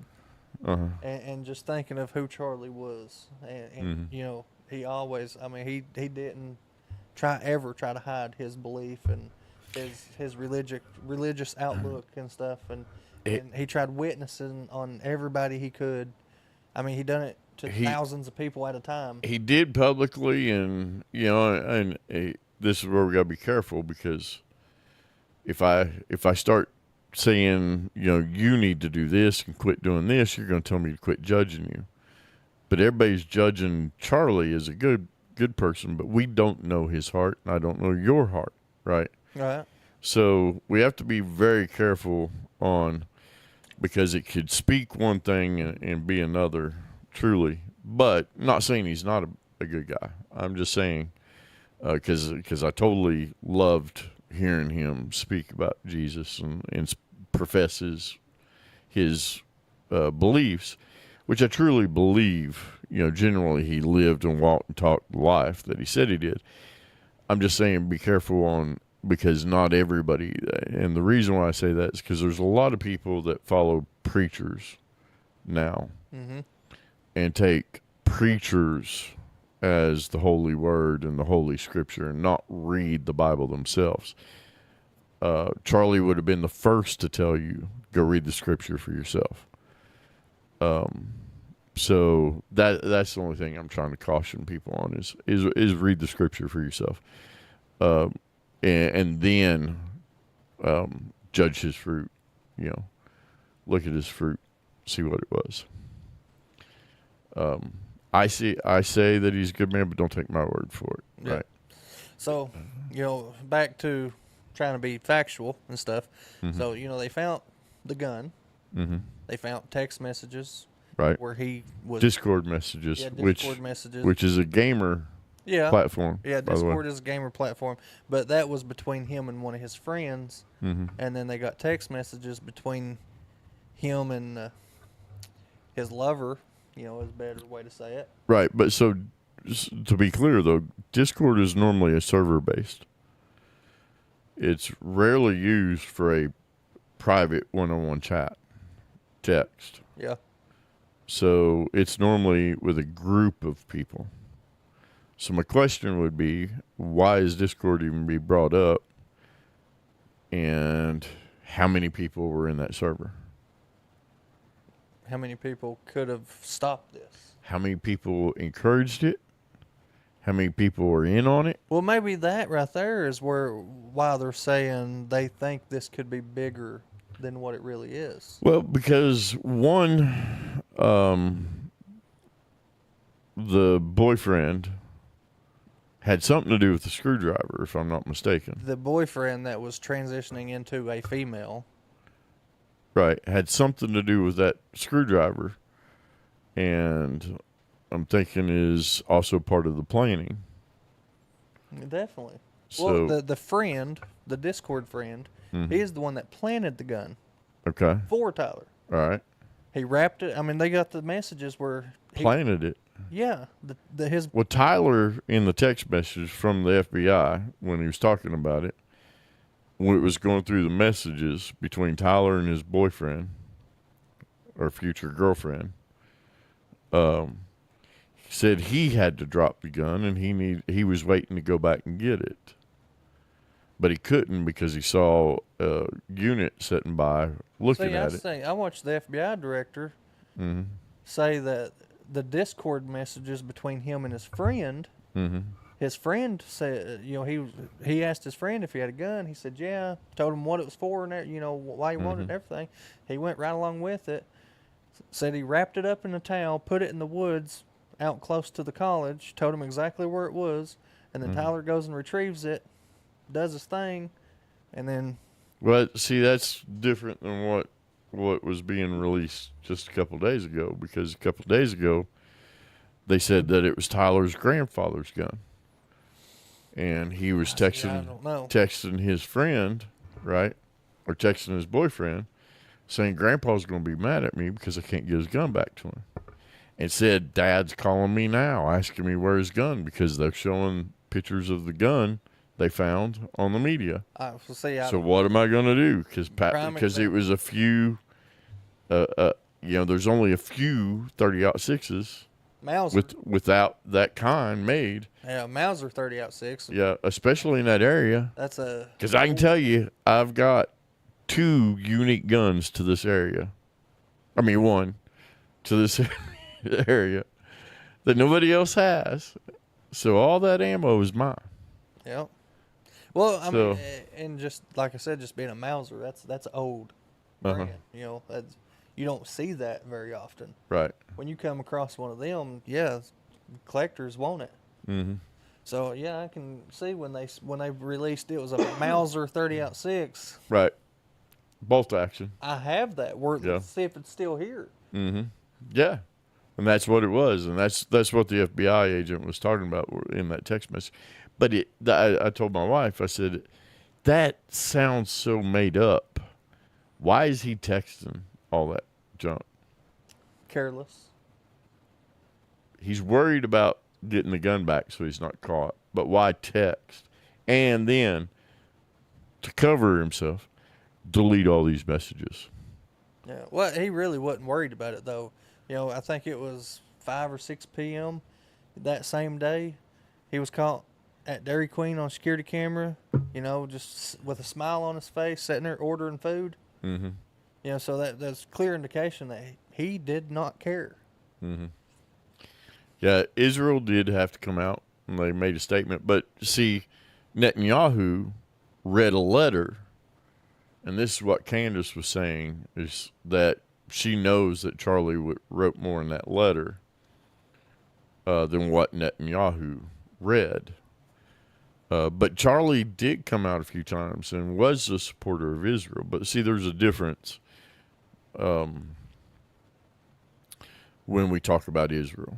So, because in Genesis it talks about, blessing Abraham when it talks about Israel and Abraham's seed, right? That's what it's talking about. It's not talking about the nation of Israel. It's talking about Abraham's seed, which, we're all adopted into the family. We're all adopted into the kingdom, Gentiles and Jews alike. And so we're truly the heart of Israel once you've been accepted in. You got to define Israel when you're talking about Israel. Now, the nation of Israel, this is going to get me some backlash, by the way. The nation of Israel, the Bible does not command us to bless. The nation, the government of Israel. And I'll warn you on that because how many times in Scripture did Israel as a nation fail? God would constantly pull His protection from them, and that's how they lost their nation to begin with. So in 1948, they got their nation back, right after World War II, and became a sovereign nation again. When it talks about blessing Israel, anyone who blesses you, he was talking to Abraham. And then we know Jacob was renamed to Israel, right? So he was talking about a specific to this person and their seed. And that seed goes on and comes down and grafted into, once Jesus comes along, grafted into the kingdom. So, and Jesus reiterates it a few times, what you have done to the least of me, you have done to me, right? So he's talking about when I was naked, you clothed me. When I was hungry, you fed me. And the disciples are like, well, when? And he goes, anytime you've helped the least of us, you've helped me. What you've done to the least of us, you've done to me. So anyone that follows in, grafted into Jesus Christ is part of Israel. Just saying. And there's a lot of debate. There's a lot of scholars. And a lot of preachers say, no, it's the government of Israel. It says it in Genesis. Well, the government of Israel didn't exist in Genesis. So tell me how it meant the government. It meant the seed of Abraham. That's what Scripture says. You can interpret that how you want. That's my interpretation, that the seed of Abraham comes down, follow the seed all the way down, Jacob, and into Israel, and then into us. anyways, side note. So when we go to Israel, this is where the church is starting to divide. I say that because when we start talking about the Israel conspiracy, churches fall out on that. Don't you do that, because we're supposed to bless Israel. We're supposed to bless and defend the government of Israel. Name on themselves. Yeah. So that's what I'm saying.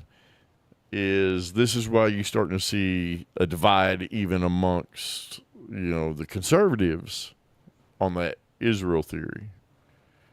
You're going to get even more division in that, because there's this AIPAC that controls the government, and Israel's a big part of the government wise. So just saying, take that with a grain of salt. Don't feel bad if you think that it's, Israel has a part into it, because a lot of Christians will, because they've been taught you have to support Israel no matter what. Israel has failed time and time again. They had to walk around a mountain for 40 years because they wouldn't let go of the things that they carried from their Egyptian slave masters before they ever got in the promised land, because they were not willing to let it go, and they worshipped, golden calves, the formed golden calves on the way, and used up all their treasures for that nonsense. Got attacked by serpents along the way because they wouldn't listen. Time and time again, they lost their nation, and God said, why won't you listen? There's a whole book of just one of the prophets, Ashnam. This is why we have you on here, Yeah. because you do your research. Yeah. Well, that's biblical. That's Bible It is stuff. biblical, So. but even at that, a lot of people gets in depth to it like that. Yeah, but I just wanted to explain why there's going to be a divide, because a lot of people won't understand why the church will not turn on Israel. That's because that church is taught that in Genesis it says you have to bless Israel. There's a lot of politicians that stand by that. Ted Cruz being one of them. But he doesn't understand. The government of Israel did not fully get established until 1948. Yeah. How was you supposed to bless the nation and government of Israel in Genesis? It didn't exist. I don't know. I'm ignorant when it comes to a lot of this stuff, but I know turning point is happening right now. Yeah. His death is the turning point for a lot of people. Turning Point USA. Yep. But it's the turning point for a lot of people. It is. It is. A lot of people of power. Yep. And I say that, even just the other day, the governor of Arkansas, you see what she done? Mm-hmm. Signed that executive order banning all this, transgender speech and stuff in, every official paper and all that. Who did? The governor of Arkansas. Banned what? Oh, like all this transgender speech and stuff. Like when it comes to government documents, she said from now on it's man and woman. That's it. Mm-hmm. She said everything else is out the door. In Arkansas? Yeah. That's predominantly blue territory. Well, she's after. That was where Clintons were. And it was governor. It was the whole Charlie Kirk thing that opened her eyes, and she was like, "This stuff has got to end." Right. And her and like 10 other, high power people of Arkansas come together on a press conference, and she said, "I'm signing an executive order." She said, "All this transgender, all this other stuff is gone." Well, at least in Arkansas, Right. She was like, from now on, it is just man and woman. Just man and woman. So, You're looking at me like you want me to say something. No, I'm just saying, I'm just going to let the Bible say for what it says. Even leftist, rightist, whatever you want to call them. Mm-hmm. That's what I'm saying. I'm not leftist or rightist. His death was the turning point Yep. for all kinds of people. Well, I think it's, and I said it exposes evil for what it is, right? So to me, it's always been left wing, right wing, all part of the same bird. It's all part of the same bird.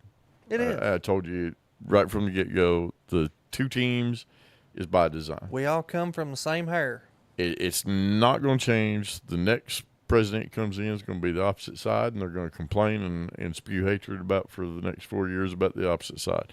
And then after that, it's going to be the other, and it's going to, nothing is going to be settled.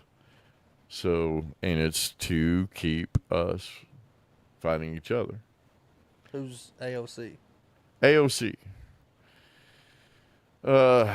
She's that ditzy Democrat from whatever that used to be a bartender. She's that little bubbly. Cows farts are bad. She ain't gonna get it. Yeah. So She's Green out. New Deal girl. What's her name? I let her can't waste think of her her name. money. Something. Let her waste her money just to lose. She's out. Yeah. She ain't getting it. Yeah. You know. I mean. And then Michelle She- Obama, really, like after all the crap that Barack Obama's going Michelle might get it. I don't think so. Michelle might get it. Not with the trouble that Barack Obama's got himself into. She ain't gonna get crap. She might get it. Name recognition. It doesn't matter whether it's good or bad. That's what I was just talking about with Mayor Weddle. It don't matter whether it's good or bad. The name is known. People don't care. Yeah. Who's that? I was just talking to somebody about this just the other day. You know, we got talking about, like, you know, Pat White. Mm-hmm. The only reason he gets elected every Judge time Pat White. Because his name. because of his name. Mhm. That, you know how many people don't have a clue who he is, Mm. but they see that name every election, Mhm. and like, that's a recognizable name. He's got. I can tell you why Pat White gets reelected every time. Well, he's not rerunning, so Right. But I can tell you why he did. It's because, one, he would go around to make sure people did know his name. People of importance, anyways. You know, he came, found me. So, and introduced and gave me his card and all that. I can tell you. That's why he got reelected. Because he introduced himself to people. yeah. Other candidates normally don't. Oh yeah, and you know, Paul's Whether he's good or not. probably you know. Paul's probably not liking this conversation right now, but Pat White's a prime example, though. You know, yeah, I'm sure he's, you know, patted a couple palms and stuff, and Now, I can say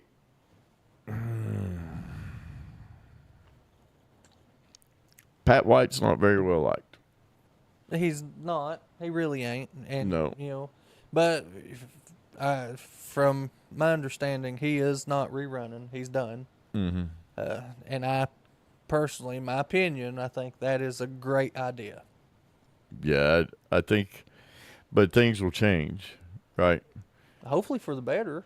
Well, it will and it won't, because he also blocked a few things that I know of personally that will change.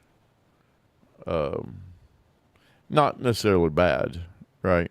But I do know there's particular people that he did not allow to do a few things because of certain things of the church that I don't know if he regularly attended it or if he was just like on the member sheets there, but that church there in Williamsburg does control a lot of things in politics. I know that there's a lot of things blocked that once he's gone won't be blocked unless somebody else comes in. But I can tell you the other side of things. I'd love to see Judge Blue take his spot. Danny Blue is a really good man. But he's also really strict. He is, but he's fair and he's really good. Yeah, he is. He is. I like old Blue. But he's strict, and you can get on his bad side I real think- easy. But you have to be some kind of way to get on his You do. on his bad side. But I have seen him get mad, stand up in court, and yell at somebody.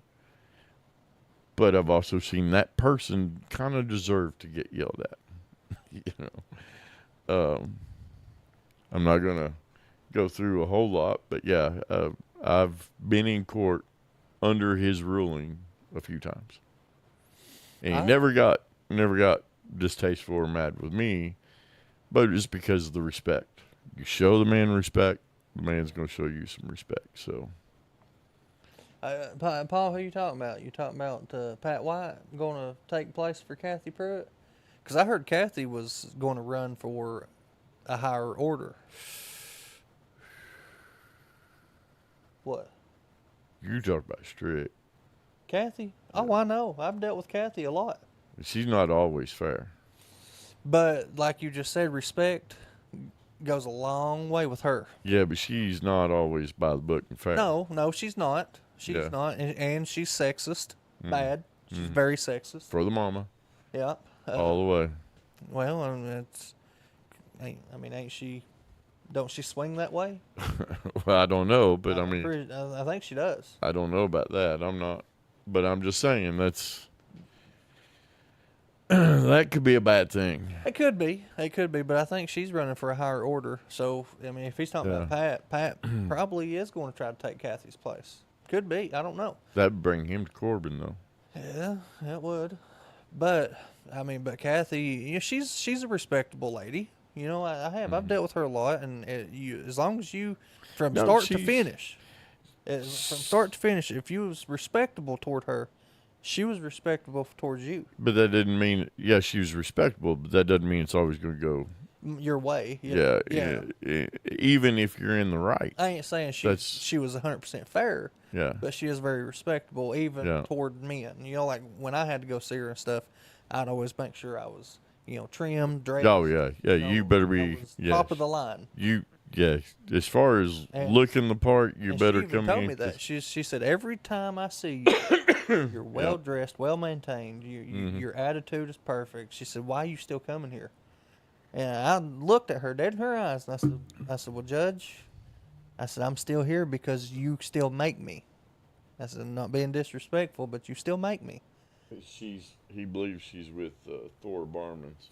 And she looked at me and she said, "You're right." She said, "I want to see you no more." Right. I said, "Thank you." Yep. Yeah. So. Yeah, that's I still I don't know. I mean, I get, but she's been there a while too. Oh yeah. So, but again, she's seen a lot of junk, and it can burn you out too. But she's still there because of familiarity. People recognize that name. Yeah, yeah. That's all it is. But that's what we get with. So she's always I'm not saying I'm just saying I've been involved in that. I'm raising my 3 grandsons, so getting custody wasn't easy.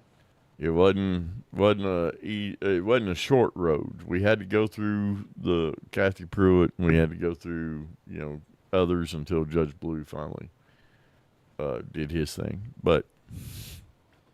And we've went through it several times. And I seen my son go through with Kathy Pruitt a few times too. So, it wasn't always on but there's always going to be those. And that's what I said. There's sometimes one, like you said, approach is one thing, right? Mm-hmm. You approach, you look clean, know and respect the seat, right? Yes. And when you do that, they're going to be respectful with you. May not always go your way. It depends on whether the other person is disrespected or not. So if you're both respectful, then it's going to go in however she favors.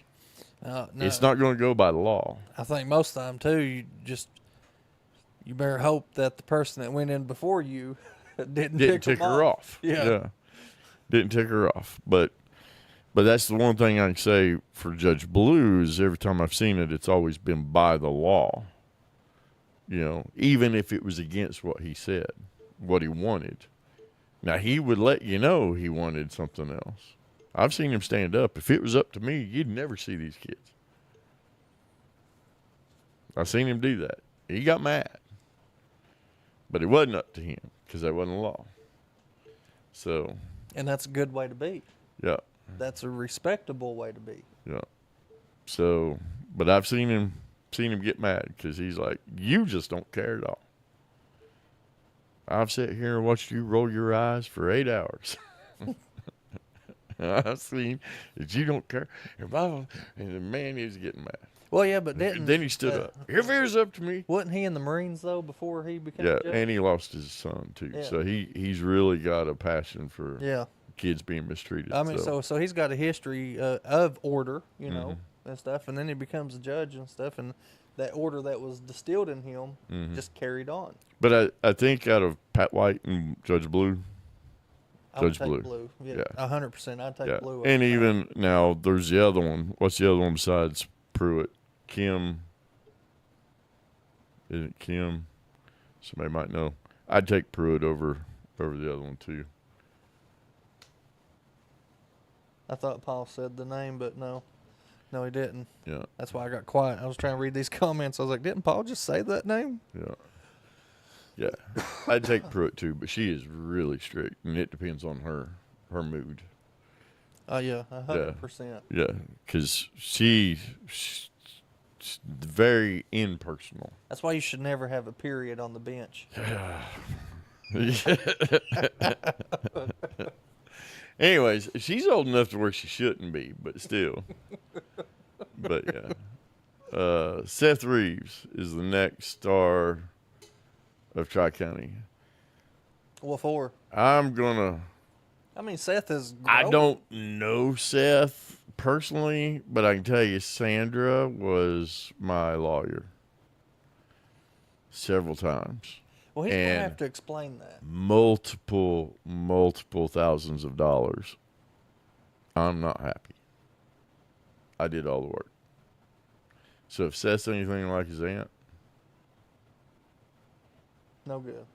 That's why I'm telling you, man. Like, as far as lawyers go, and if you're talking about in terms, my lawyer now would be Shane that's Romines. what I was about to Period. say. I mean, like, if you're talking about in the terms of growing, I think Shane is way further. Shane's got an attitude. Yeah, Shane's got an attitude. Shane's bold. Shane's made mistakes. Shane's been in court.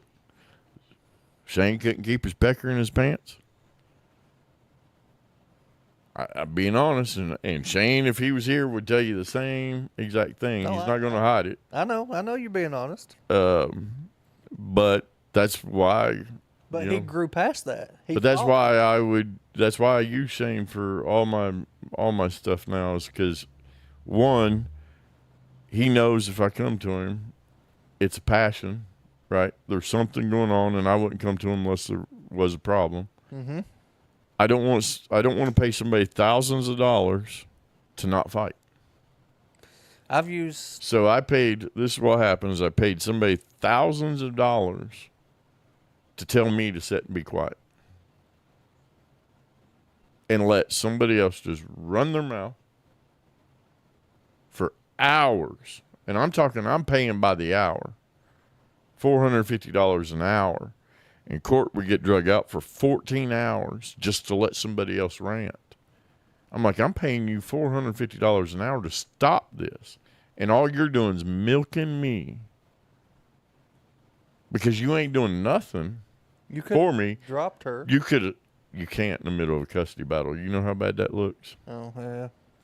So, So, yeah, I was very well ticked. And it was greed, 100% greed. You're talking $20,000, $30,000. Well, I got you your kids. No, you didn't. I did. I'm the one that proved de facto. I'm the one that went and done this. I'm the one that fought. And then Judge Blue finally said, everybody shut up. Let Mr. Bright speak. And he asked me. And we talked one-on-one. And then he settled the case. 5 minutes. 5 minutes after 14 hours. I was so hot. So hot. Yeah, let's not even go with David Smith. No, but But anyways, as yeah. far as Shane, like I've used him a lot. And then, yeah. He's cheap. And another one He's on the ball with it. that I didn't like at the beginning was B.J. Foley. Alcoholic, DUI, cocky. Yeah, there's a list there. Yeah. I don't, But that's a name you don't hear much because because of problems. Sex things, all that stuff, you know. I mean, but I like him now as far as an attorney because he will fight for you to a point. I think you're Now, will he get in a government position? No, I don't want him in any position. no. Yeah, I don't want him coming into a judge or anything. I'm saying as far as if you had a lawyer and you needed to get somebody to fight for you, Jane Butcher, she's a fighter. B.J. Foley, they're fighters. Sandra, she just don't have. I mean, she's a good, smart lady. I'm not dogging her on that. She's just not a fighter. She's very passive. She's a milker. She is very passive. Will not say nothing. Do not rock the boat. Just keep your mouth shut. You know. And that's, in a lot of cases, that's not good. No, in a lot of cases that's not good. And it's just let's just drag this out. Let them run their mouth. And I'm like, no, I'm paying by the hour. Sometimes it's beneficial to rock the boat. Yeah. Yeah. So he told me to shut up. However, he delivered. Yeah, David O. Smith, is that what it was? He Yeah. told you to shut up? Yeah. Yeah, David fought, but I think his wife was a bigger fighter than he was, wasn't she? Probably. I thought she was a better fighter than he was. I thought he was a little bit more on the passive side, too. I don't know. Just with my Yeah. recent experience and stuff, like, Let's Shane's talk. won my. Yeah, talk. I was just thinking that, Paul. Let's talk crap about everybody that can sue us. These are all opinions. Yeah, I mean, we say that all the time. Yeah. This is all our opinions, you Yeah. know. This is all our personal dealings. Even if it's an opinion about somebody, it's still an opinion. Now, the only David O. Smith did, you know, I had to go through a bankruptcy once, and David handled it, or his wife did actually, but you know, and then David oversaw some things, but Well, I say that was an easy case, though, you know. yeah, it was easy. I mean, that wasn't a big thing, but the only thing I think people have with David O. and my phone just died, but I think everything that I know that people have against David O. is he owns property, right? Yeah. So, and I think that's where people have problems with David is Because- property because everybody has property. The problem was with property managers. You're never going to, this is what Paul was telling you when you started about buying property. Everybody hates their property manager. Everybody hates it. At some point, you're going to have the property long enough to become the villain. And people are going to get mad at you. They're going to get mad at you for succeeding. Well, they always get mad when it's first of the month and that rent's due. Yeah.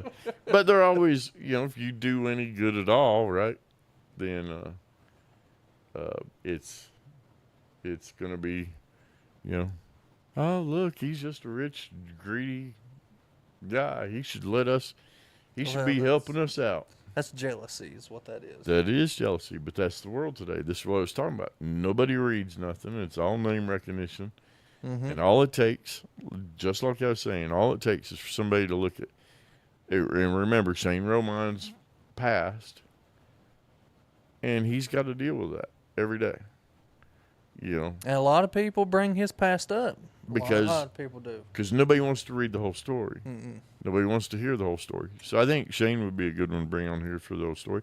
Bring them all on here. Bring Pat White on here. But really, that's what you know, that's they'll all come on. that's what drove me to Shane though. Is like before I knew him, Mm-hmm. I heard his past and stuff, but then I see him now. I'm like, I But- bet he'd be a good one. Let's see him and his ex still get along great. Yep. You know, I mean, they go to the ball games together. They take care of the kids together, and his new wife and ex-wife, and You know, I mean, they're getting along. It's not like it's a bad situation. Everything's been worked out. People just don't let it go. No. People don't let it go, and that's the thing with BJ. People won't let it go with BJ. You know, people don't let it go with their bad dealings with Judge White. People don't let it go with their bad feelings with Pruitt, because there's a lot of people. If you did anything with CPS, you went in front of Miss Pruitt, you know, and it didn't always work out for you. Didn't always come down the pike for you that way. Who we got there? Oh, she's finally leaving. Oh, 9 o'clock. Yeah. Oh, wow, and we're almost done. Yes. We ain't even went through She's yet. been in there slaving Yeah. while we've been sitting here enjoying ourselves. Yeah. Yeah, she was in there beating it around like, chow, chow, chow. Sounds like my wife in the kitchen. You hear me in here? You better come in here and help me. You in there sitting on your lazy butt. Well, Who's remade? Shane? Yeah. yeah. I think he he's is. remade. Yeah. But he's doing well for himself, and that's all that matters. He's done a 360. He's doing better in life. You know, he's got his business going even better. Right. BJ listened to everything David O said. Yeah. Yeah, he'll follow he was new years ago. Morning, Jacob. How's Tokyo? Have a good one. Glad you're watching us in Tokyo. I saw that you was over there. Enjoy your trip. What's he in Tokyo for?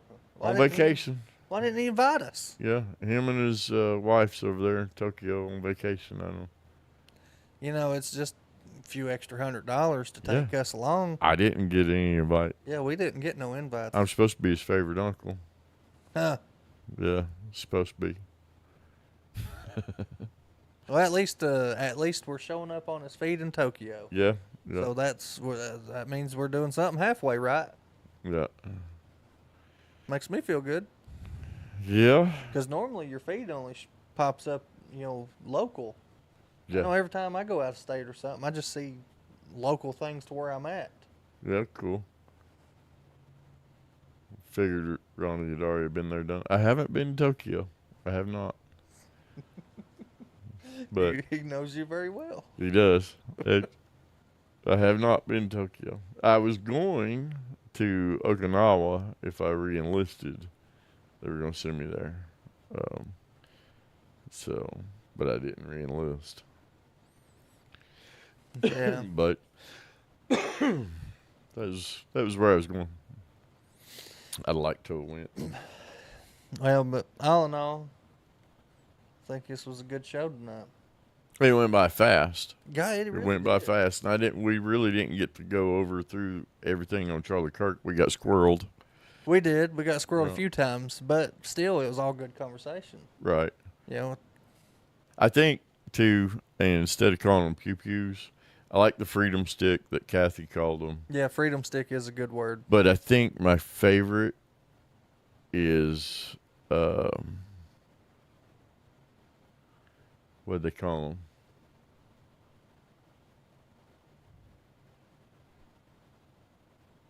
Bluetooth resetter, I think. I think I've heard that before. Bluetooth resetter, yeah. Yeah, something like that. So, something like that. Bluetooth something. I think that's, Well, keep your freedom sticks handy. yeah. That's really the most important thing. Use it properly. Don't get out here just acting stupid. Right. Don't get out in public just waving it around, I do. showboating. I do like everybody doing, I like the idea. If you're going to do it, I think everybody should go through some kind of safety course. Yeah. You definitely should. At least, a few hours, right? If you've never owned any, at least get a few hours and then renew every so often. I don't think it would hurt. A lot of people would not like that, right? They'd balk on it just because you can't tell me what to do, But I think that gives the store, right? Because they can only be sold in brick and mortars, right? So that gives the store personnel and the trainers a little bit of personal time with somebody Well, and I think to kind of get that gauge. Well, I think like first time owners or somebody that doesn't really have much experience should only be allowed to buy one that has numerous safeties. You know, like a 1911 has like 3 different safeties on it. Depends on the 1911. A Rock Island 1911 has 3 different safeties on it. Yeah, because I've seen some 1911s that don't have any, and they have a hair yeah. trigger. Yeah, so I should have been more, Yeah. particular. on I've what seen it said. some that you just barely touch it. But Boom. Rock Island makes a 1911 that does have 3 safeties on it. Mm-hmm. And you have to trigger all 3 in order to fire it. Some of them do, yeah. No, that's like my one. It's got one in the handle, one in the grip that Yeah. you're squeezing the grip, and then one on the trigger in the center of the trigger itself. Yep. So it's got the 2 in it, and then I've got my one that has the push button, and then I've got one that doesn't have any.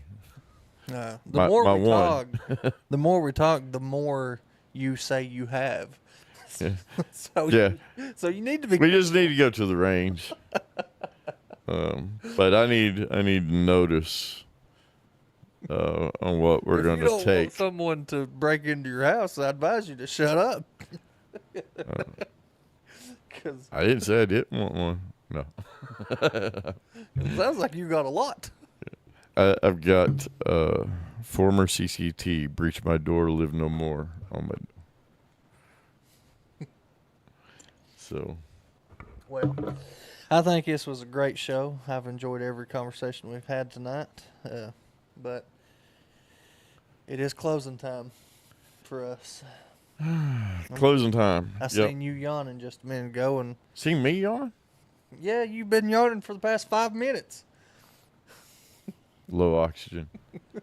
So, Kathy, in my opinion, if you get pulled over, you run your information, first thing pop up is you have a CCW. Makes things scary. Yeah, I have a CCW. Well, the police do worry more when they see that you have a CCW. Well, I handle my CCW Well, and that worries them too, too. because then their first reaction is, "Where's your gun?" I always tell them where my gun is. If they come to the window, my gun, one of my guns is here, one of my guns is there, one of my guns is there, one of my guns is there.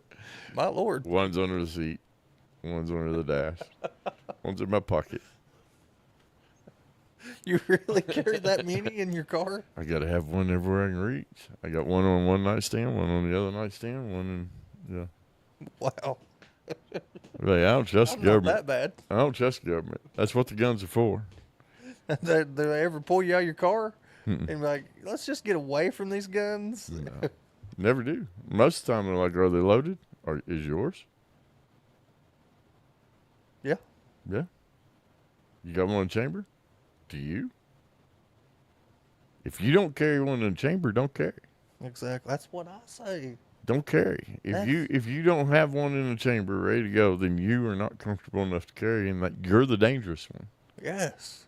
So don't carry. So, but it's that's the thing, is you got to be comfortable with them. You got to get out and shoot regular too, which I haven't in a long time. I have not. I haven't either. I need to get to the range, but the problem is the Whitman branch, they keep shutting it down, and it's the only free one we've got, and that sucks. Yeah. And I've offered to put a petition up to get all veterans that I know to go patrol it, because we would, but Fish and Wildlife won't let us, because they know the veterans would patrol it. Oh Lord, yeah. What about that one down there? But there's woods down there that Where's they would Whitman's never branch? know if there was an incident. Where's Whitman's branch at? I can't think of it right Towards the spillway. Okay, that's one I was thinking of. Yeah. Yeah. Well, But it's all woods, and they know that the veterans would patrol it, and they would never know that there was an incident because Hey, I thought even at that one though you had to buy that permit. no, So that one going down toward Spillway, that's free. yeah, free. Why is there a sign down there that says you must buy a permit? Permit. Yeah, you got to buy a shooting range permit. That must be brand new. It's like then. $5 a day. Is it? Yeah, Where would you buy it at? you can get on Kentucky Fish and Wildlife and buy it. Well, then that's new because it wasn't like that. That tells you how long I've not been there. I ain't been there in over a year because last time I went there, is vandalized so bad. The new roof they'd put on was full of holes. I'm like, Why are that's people so stupid? what? Yeah, that gets me because it was real nice. I mean, they went down there, spent all that money, fixed it up, made it a real nice shooting range, and then people get down there and act like idiots. But anyways, I'm not going to rain on that. But I did Yeah. volunteer to go patrol it. But the problem is I agree with Fish and Wildlife that that's a dangerous situation. You put some hothead veterans going down there, Fish and Wildlife would never know there was a situation. There's too many woods. That's true. That is very true. So, But at that, let's give it a call. Again, we have a lot of great things coming up, commercials, short films. We're looking for sponsors, and the commercials are going to be part of the sponsor package. if you've got questions on that, on the new sponsorship package and things like that, that includes, just reach out to any one of us or We're- to the no. We're no trying to Street think Party. outside the box. We're trying to think of things that, one, will help us grow, but help you grow. outside of the podcast too. Yeah, that's going to help you grow as a sponsor. No. It's benefiting both sides, and that's the best part about it. Is if you want to try to grow, let us help you do that by you helping us. And those are these commercial ads that we're doing are 30 seconds, which is the max limit that you can have to do an ad at like Corbin or Cinema Social to run your ads there. And if that's something that you're interested in doing too, I can probably get you a discount on running your ads there because I run all of my ads through there, and have a really good relationship with the media team at Cinema Social. I've sent several commercials through there because I've done Badwoods commercials. I've done other business commercials that have ran through there too. And then I don't know, Sugar Boogers will probably be ran through there too as well. It's going to be awesome. But that's one thing that, you're not only with your sponsorship to here, are you getting media that you can use anywhere, and you can run it on your Facebook, your Instagram, YouTube, wherever you want to run it. You can also run it at Cinema Social. You can run it on Roku. You can run it on Paramount Plus. The 30-second limit is a limit, though. It's got to be 30-second max. It can't be 30-second and a half. It's got to be 30 seconds. cut at 30-second exact. So you figure out what you got, get an idea in your head. We can get it out, get you a nice looking bundle to 30-second run. commercial. Yep. That is yours. And you can either do voiceover, you can do actor, you can do whatever you want, but that script is yours. Well, You yeah, get to and write that's it, the best part about it is that is your commercial to do whatever you please to do with it. for a reasonable price. I mean, Yeah. what you would normally pay for a package like that is about $2,000. And you're going to get it for the fraction of a price. You're going to get it for a fraction of the price on a monthly. Yep, on a monthly subscription. Yep, for sponsorship. So not only are you helping us out, you're getting it at a very discounted price at a monthly rate for a certain amount of time for that commercial to run. Plus updates. Boom. Just blew your minds. Yep. So So with that being said, we are looking for sponsors. If you want to grow and you want to help us grow, let's communicate. Let's see what we can do for each other. spread the word, share, like. Spread the word. We want this podcast to grow. Any help you can do is greatly, greatly appreciated. Yep. Guest. Send us some guest links. Yes. Wes, your wish list. Who do you want? We're all the time looking for guests. Yeah. Local guests, we love them. We want to hear from anybody and everybody. Mm-hmm. So at that, people we've talked bad about. Yeah, hey, Bring them up. yeah, bring them on. Yeah. Let's hear their opinions. From their side. Yeah, people are going to talk bad about us, and they're going to talk about me. I'm sure people talk bad about us right now. But that's the thing is name recognition. Hey, if they're talking good or bad, they're saying your They're name. saying the name. That's So- all that matters. And our name's no